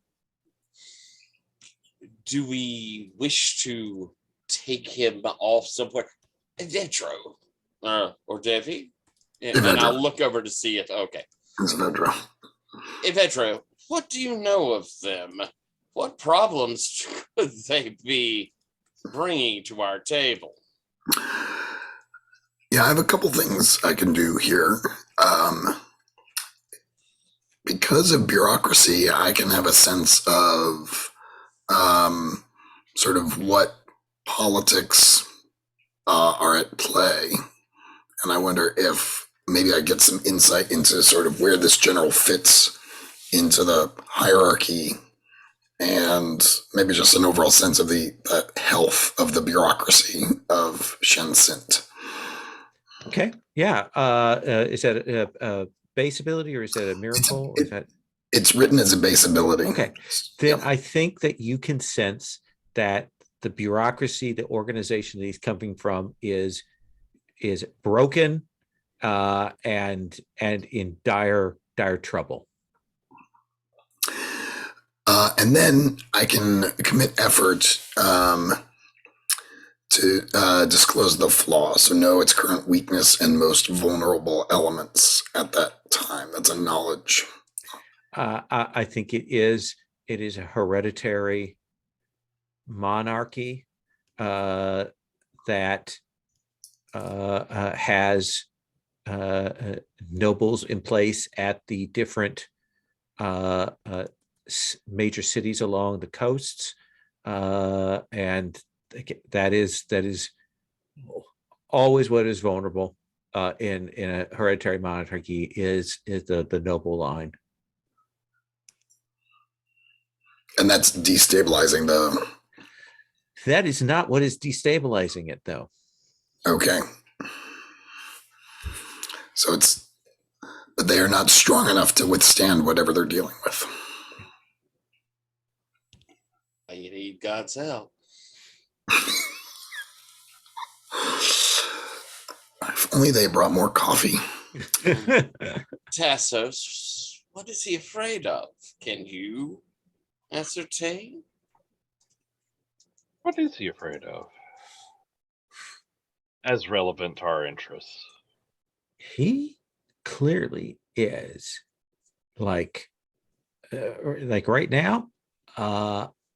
He's clearly come here with a really strong sense that gods are dangerous, are fucking dangerous, and he is terrified to be in your presence like this.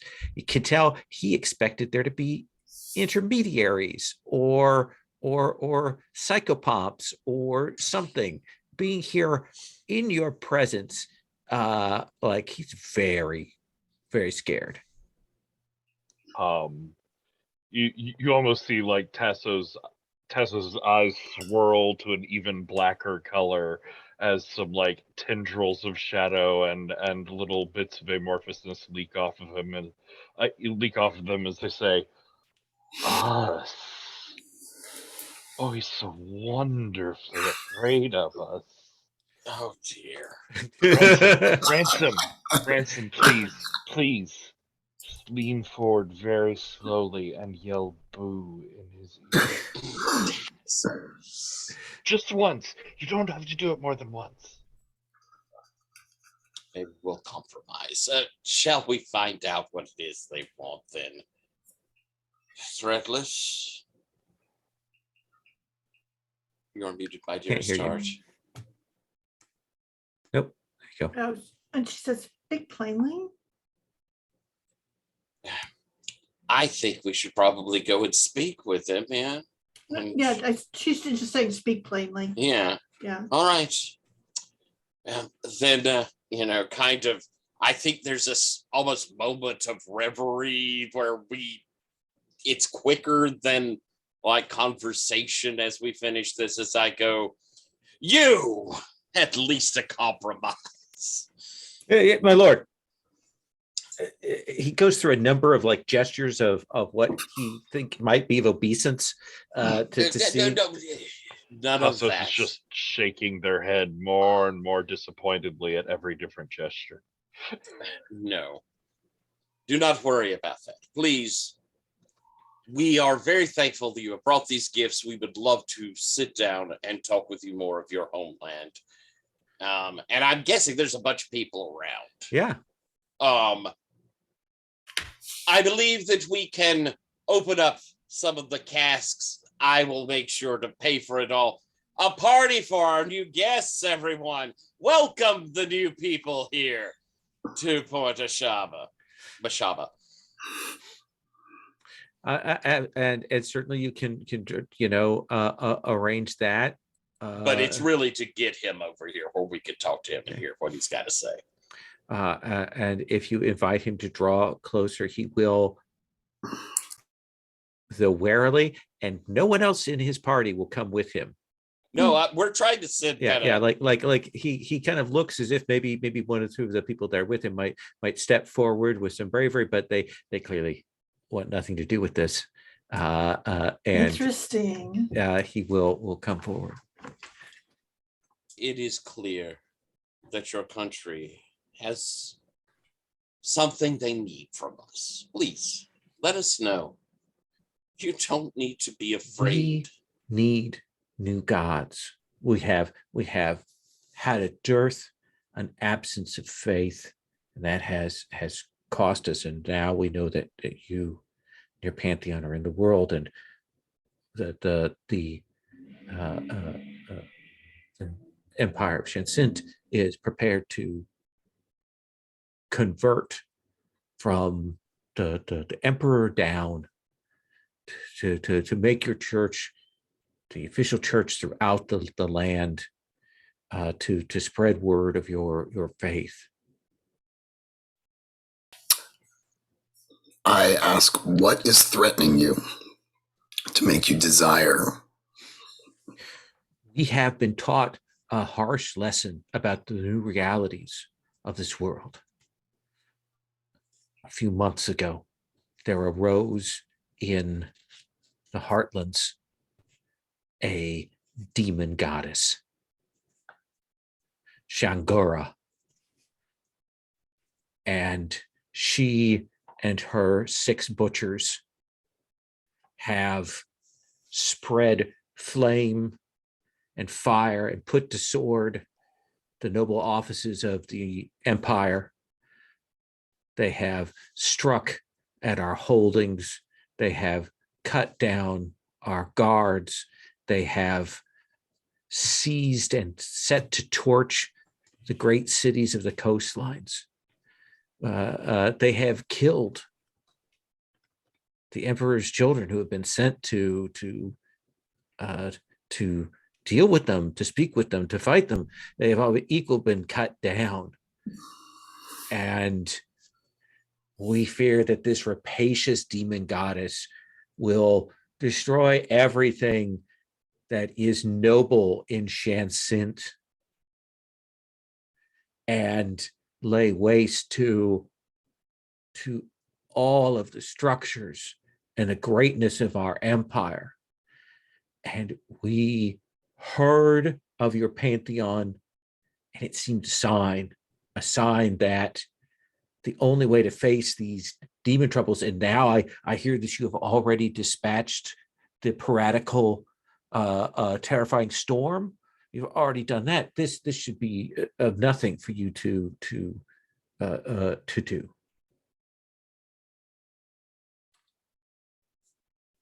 What is the issue that this demon goddess takes with the noble line? She wishes to destroy the nobility. She wishes to kill the emperor. It is a crusade of flame and fire. Is it vengeance, or does she desire that power for herself? We assume that she plans to build a temple on the skulls of those who she has defeated.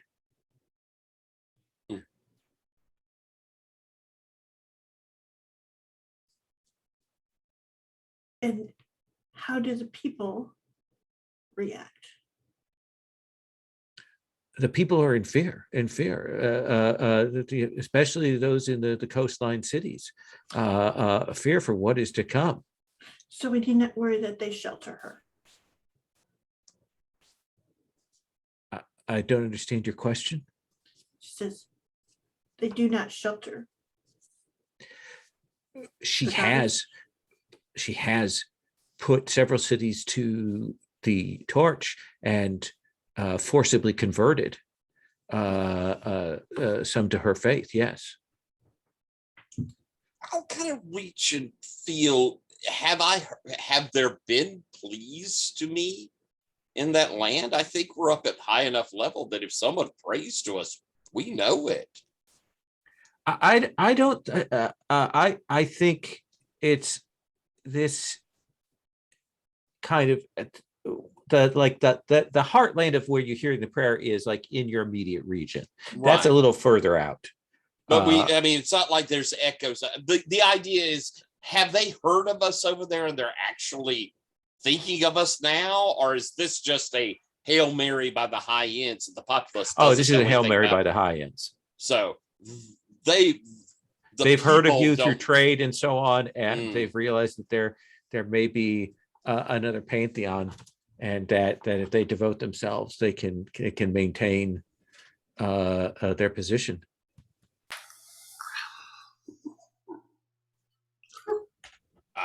I don't wish to see any people killed by a demon queen and her 6 butchers, and Tasso, she absolutely has to be like stepping on your coattails there, right?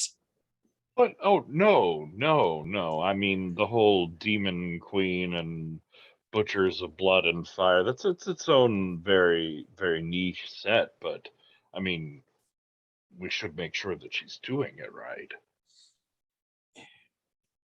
Threadless, should we look into this? Of course we said. Evedra?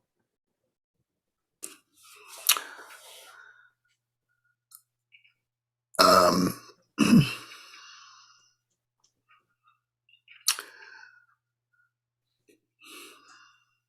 Evedra will realize no take backsies. They've already given you these gifts.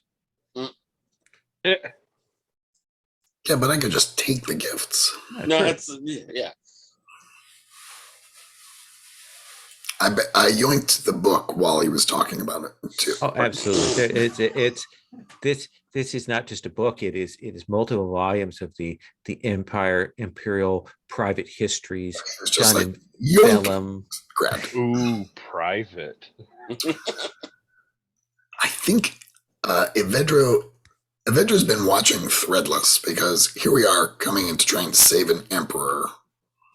And Exactly. It's why she asked about the people. yeah, And it was only like when he said that she put to torch some cities that she's like, we'll look into this. I have a question for you, General. Yes. If we say no, what is your next move? I will return back to my emperor to tell them that you turned your face away from us, and we will have to stand on our own and look to where we can to do what we can.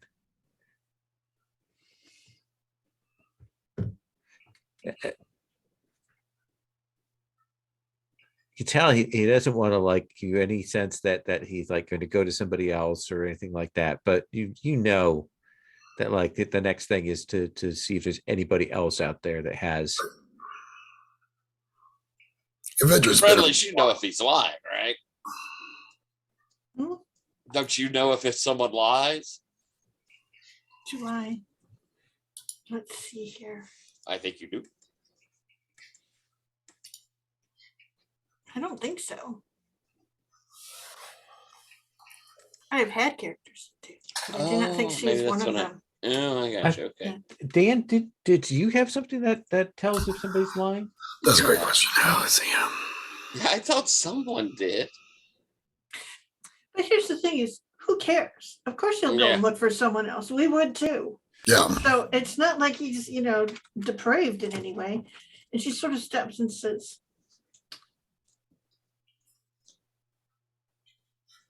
I am threadless, and my concern is for the communities that are at risk. I certainly would come to see what it is that we can do to assist your people.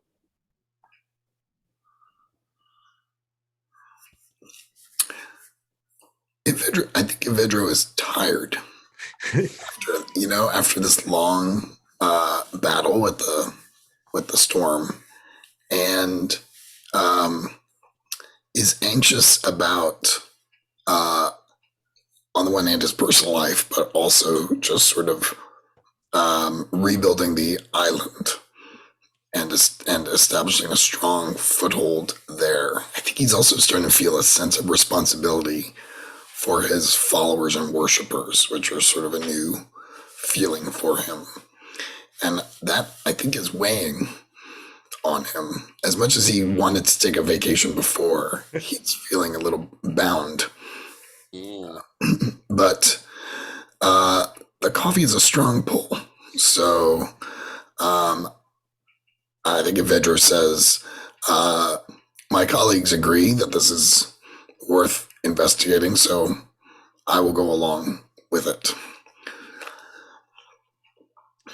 Then it sounds as though we will come to your nation And and we will into it. build such churches to you that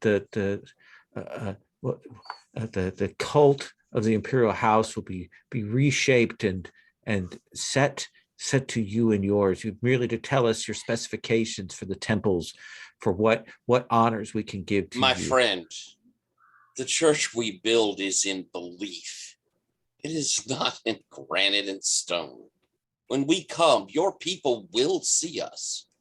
And whatever we do, they will remember us. But Their worship is the church we build. well, yes, obviously, yes.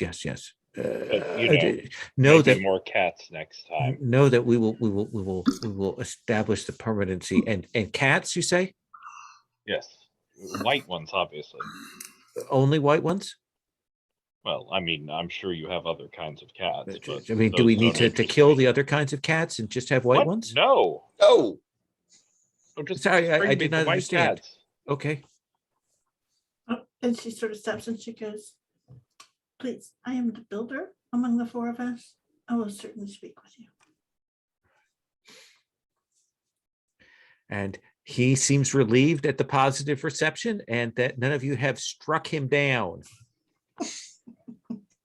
we do Well, very since the little coffee. striking. Yeah, you definitely have the sense that whatever is going on, maybe his subordinates have seen the exercise of divine powers.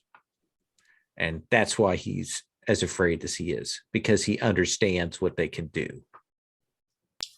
Even though we come across as a little unprofessional. A little unprofessional? You know, it's a sliding scale. It's a sliding scale. He's the one that didn't bring any cats. I want Yes. to speak about unprofessional.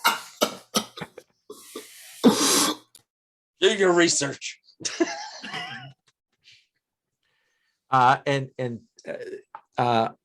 Husk will make arrangements to have them put up and for all of these goods to be transported. Husk will say, "What about these dozen young men and women? Should I send them to the academy?" Are they? It kind of looks at you, Evedro. Are they gifts? That's my understanding from what he was saying. Well, they can at least TA. I was going to say, you know, if they're students, then the gifts that you've given us are not part of their tuition, right? The tuition is separate from the gifts. Oh, no. We would not bring students to parasite them on your academy. They are skilled each in an individual art and training that you can put to your use. Are they slaves? We don't like that term. We don't either. They have been raised from birth and trained in these arts, and they are devoted to them, and as such, we hope that they will be able to have the opportunity to practice those arts. I'm going to use my answer a question, and my question is: how does the emperor treat his? I assume it's his subjects.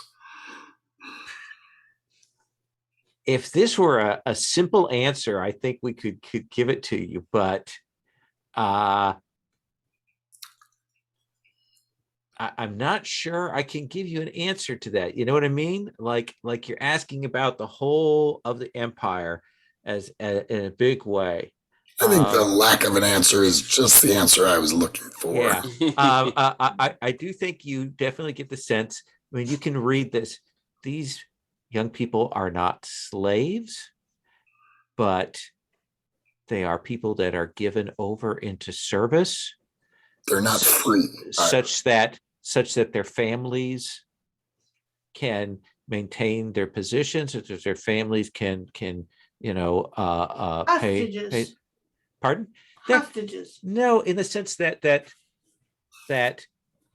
there are people in the middle tier and so on who, in order to make ends meet, to get by, to maintain their position, they have to provide members of their family to act in these offices. Interesting. It is the yoke of taxes and capitalism and imperial authority. So it's like an indenture. Yes. Yeah. I definitely give Ransom a look like I'm not excited about this. Evedra may be many things, but Would And you? we have the thing going, thing, she goes, well, I think we should just let them have a voice on how the church should be set up then. Well, Yes. these that are here with us, I would say we ask them what they'd like to do, if they'd like to study here, and if not, they don't have to. Their lives are in your hands, in mine no longer. Oh, and I'm sorry, I wasn't speaking. Oh shit! You actually see him like Blanche, and like it's the first time besides the boo that he's kind of like Does that seem fair to us all? Oh yeah. Very well, then, yes. I did suggest that we would let them be the ones who build the structure of the church. Well, if that's what they want to do, yes. Yes. All right, well, lovely, yeah. All right. Thank you. If I may have your permission, I will withdraw now. My God. Really thought you had left 10 or 15 minutes ago. Honestly, I was talking and had forgotten you were here.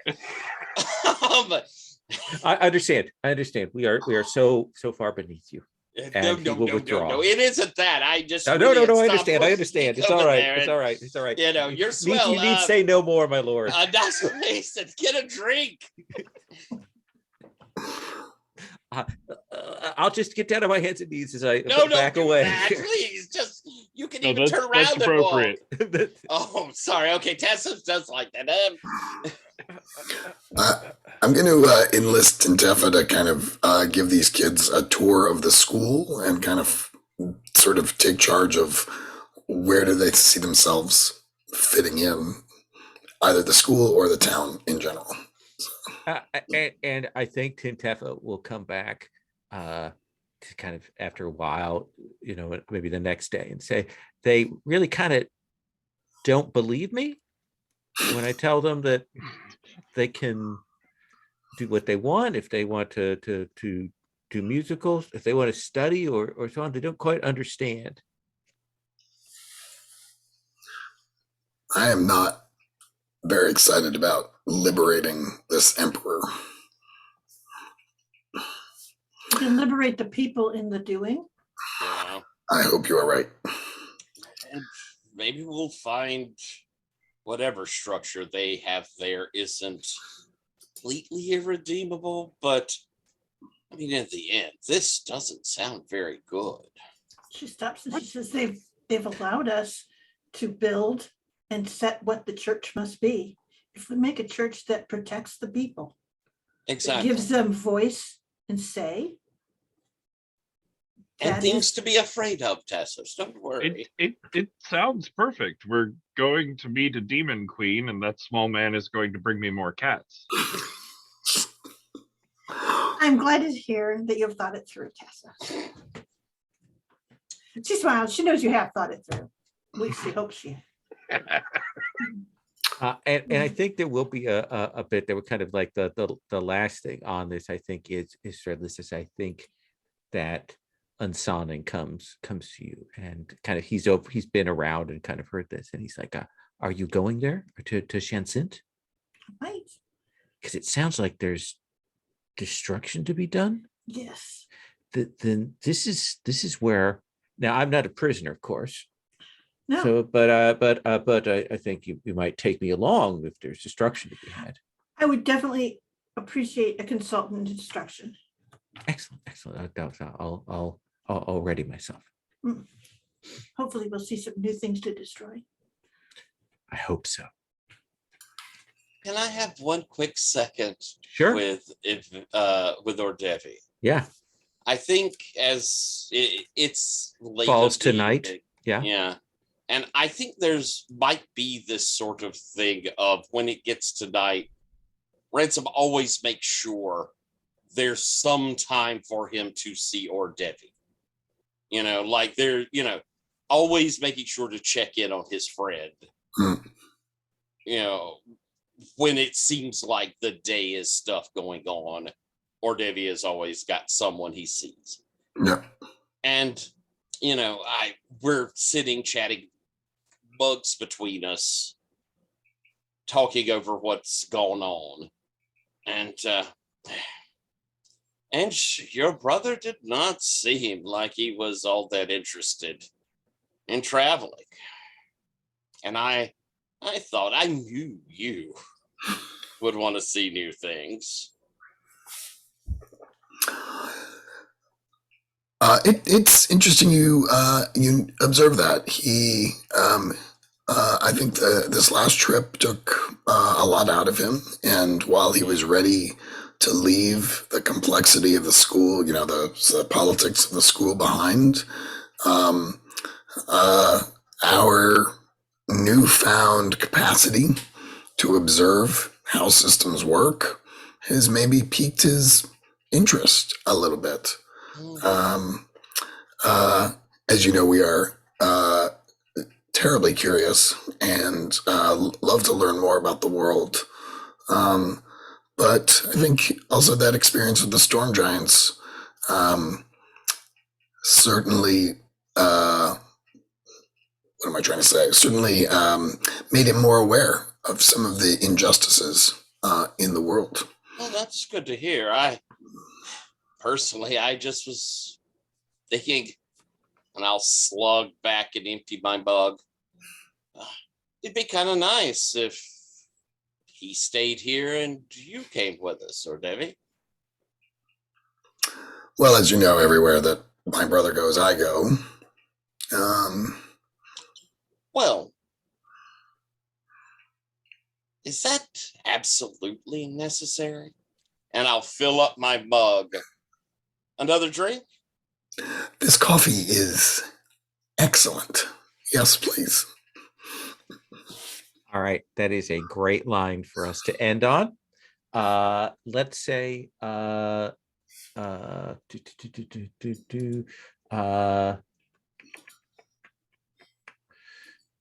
say 4 XP. I think this it gets some stuff, and I think you also extended your influence to 1 more influence.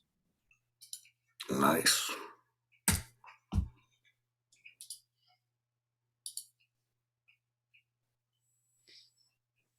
Now, I do want to say, let me talk sort of meta about this. So, Just real quick, Yeah. influence is based off level, though, isn't it? no. Yes, it is. I'm sorry. Not, influence based on Dominion. I mean, I sorry. It should be Oh, okay, Dominion. okay. Dominion. Thank you. I get them mixed up. Dominion is fungible, changeable. So this is a particular storyline. We can save this one for the next arc, or we could do this over the last 2 sessions. Or we can do the dragon, save that for the next arc, or do it on this thing. I think we should probably talk about that next week. Like, I'll kind of think about both directions. But maybe you should think about what you'd like to do. Do you want to deal with the dragon situation, which seems to be the other one, big one that's standing out, or do you want to deal with this one? Sound good? Mhm. Okay. Do you mind doing a quick stars wishes? Okay, let us do that. Not at all, but can I ask for 2 minutes? Yes, absolutely. I will take a pause. Sherry, can I start with you? Yeah, stars. Tassos was top of the line for how should we say, setting us all off our heels. I think just like, what? Oh no, it's Tassos. So I like how you're pushing. I like how you're pushing on the ideas about godhood and stuff. We are definitely in that weird middle stage where we have power, but we don't feel like we have enough power, but and it is right and proper that you be the one that is pushing the envelope on that. And I do appreciate it so much. And I like that you took the strange U-turn into philosophy today too. That was nice. So good. Last person I expected it from. So there you go. Yeah, that was very good. Thank you. So totally enjoyed the strange negotiations with the Vashant, Evedro or Devi. Which one was talking to her? Vedro, I think, right? Yes. Yeah, that was really good. And I had no idea how things were going to turn out. And I still don't know how they turned out. Does that make any sense? There's a certain thing where you hit that academic thing absolutely so squarely that you just always walk away more confused from an encounter with Venro than you do like that things. Tyler, you are always the good egg. You are always the person who steps in and goes, let's do this right. And it was good to have you there for it, all of it. I love that about Ransom. And I love this Pantheon because it is we all have like these really weird, different sets of like deep knowledges. And in some ways, I think of Tassos as being that sort of instinctual knowledge, that fear reaction, the dream, all those things that are kind of outside the grasp of knowing, of writing down, super personal knowledge. And Threadless of being how things work, how do you make things, how do you put things together, Evedro of all the things that can be written down, of all the things that have been systematized, of all those things, and Tyler of people. And I think it makes a really cool Pantheon. And we have some other things, but I think that's what keeps us kind of stable. And that's pretty awesome. Let's see, wishes. Oh, and the other thing, Lil, is thanks for letting me say how the dragons came about, because it gave me some things, and once I had that answered, I could figure out kind of what was going on with Upward Sonning. So Yeah, absolutely. Wishes, you said?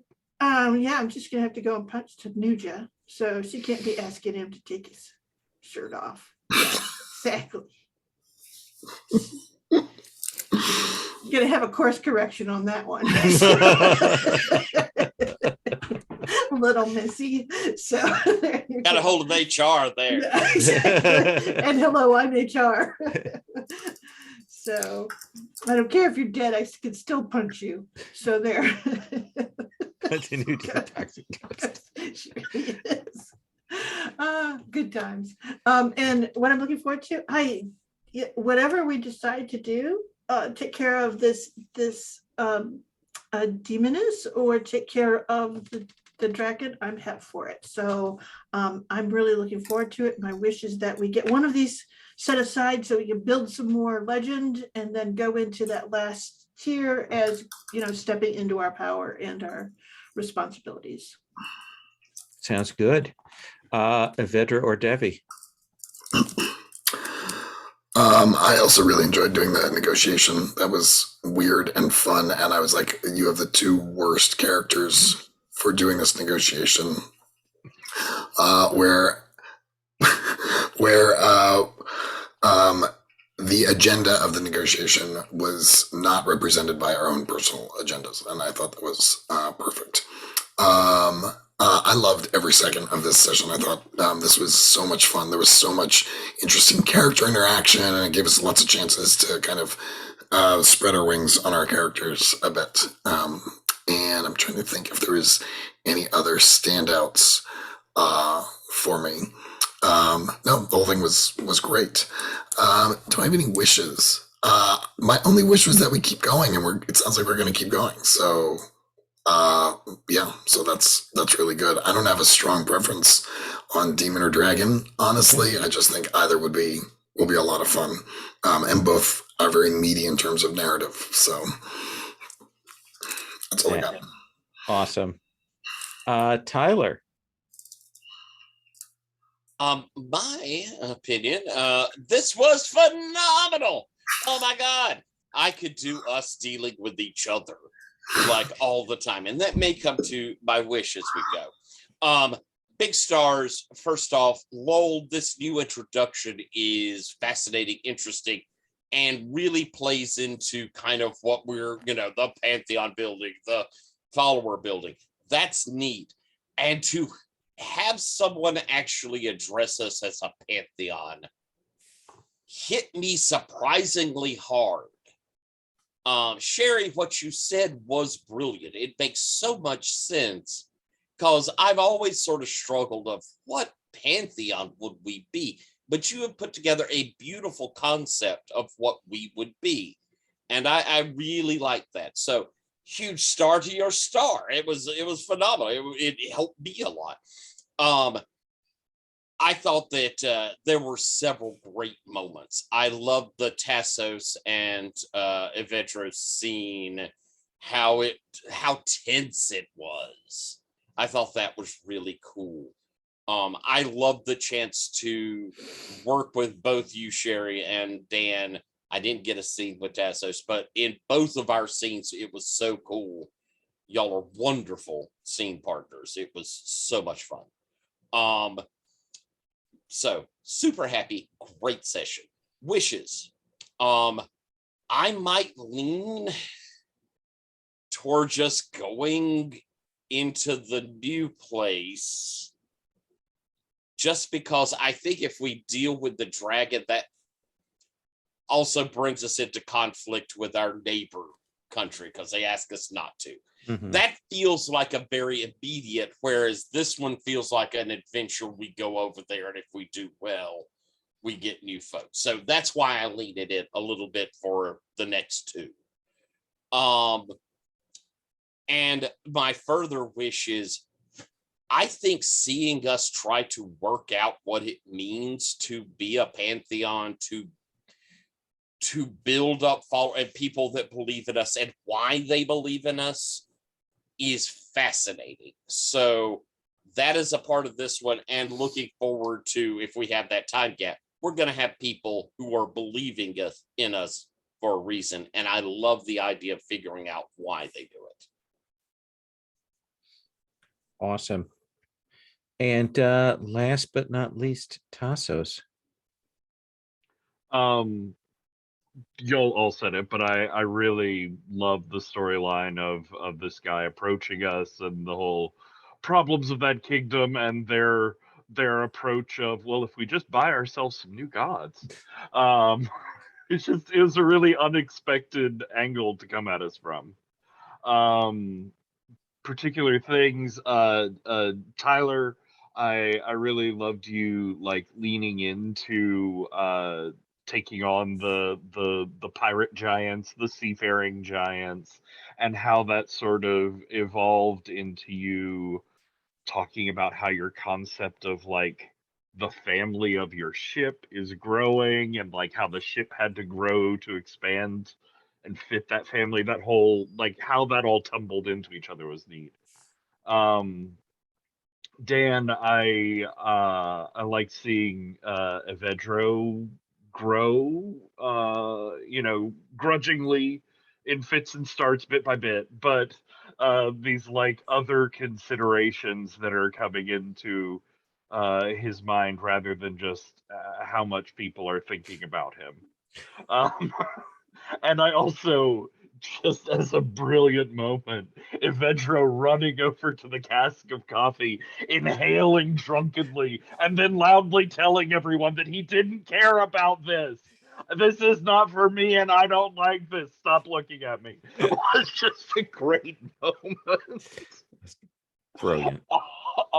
And Sherry, I really appreciated seeing all the scenes you did with unsawing. I didn't have a chance to get around to tormenting him this time, so I appreciate that you took up a little of that slack of tormenting him. But I also appreciate that you were like digging into and actually like complexifying, understanding him some. They were really good scenes, interactions with him. Wishes? Wishes.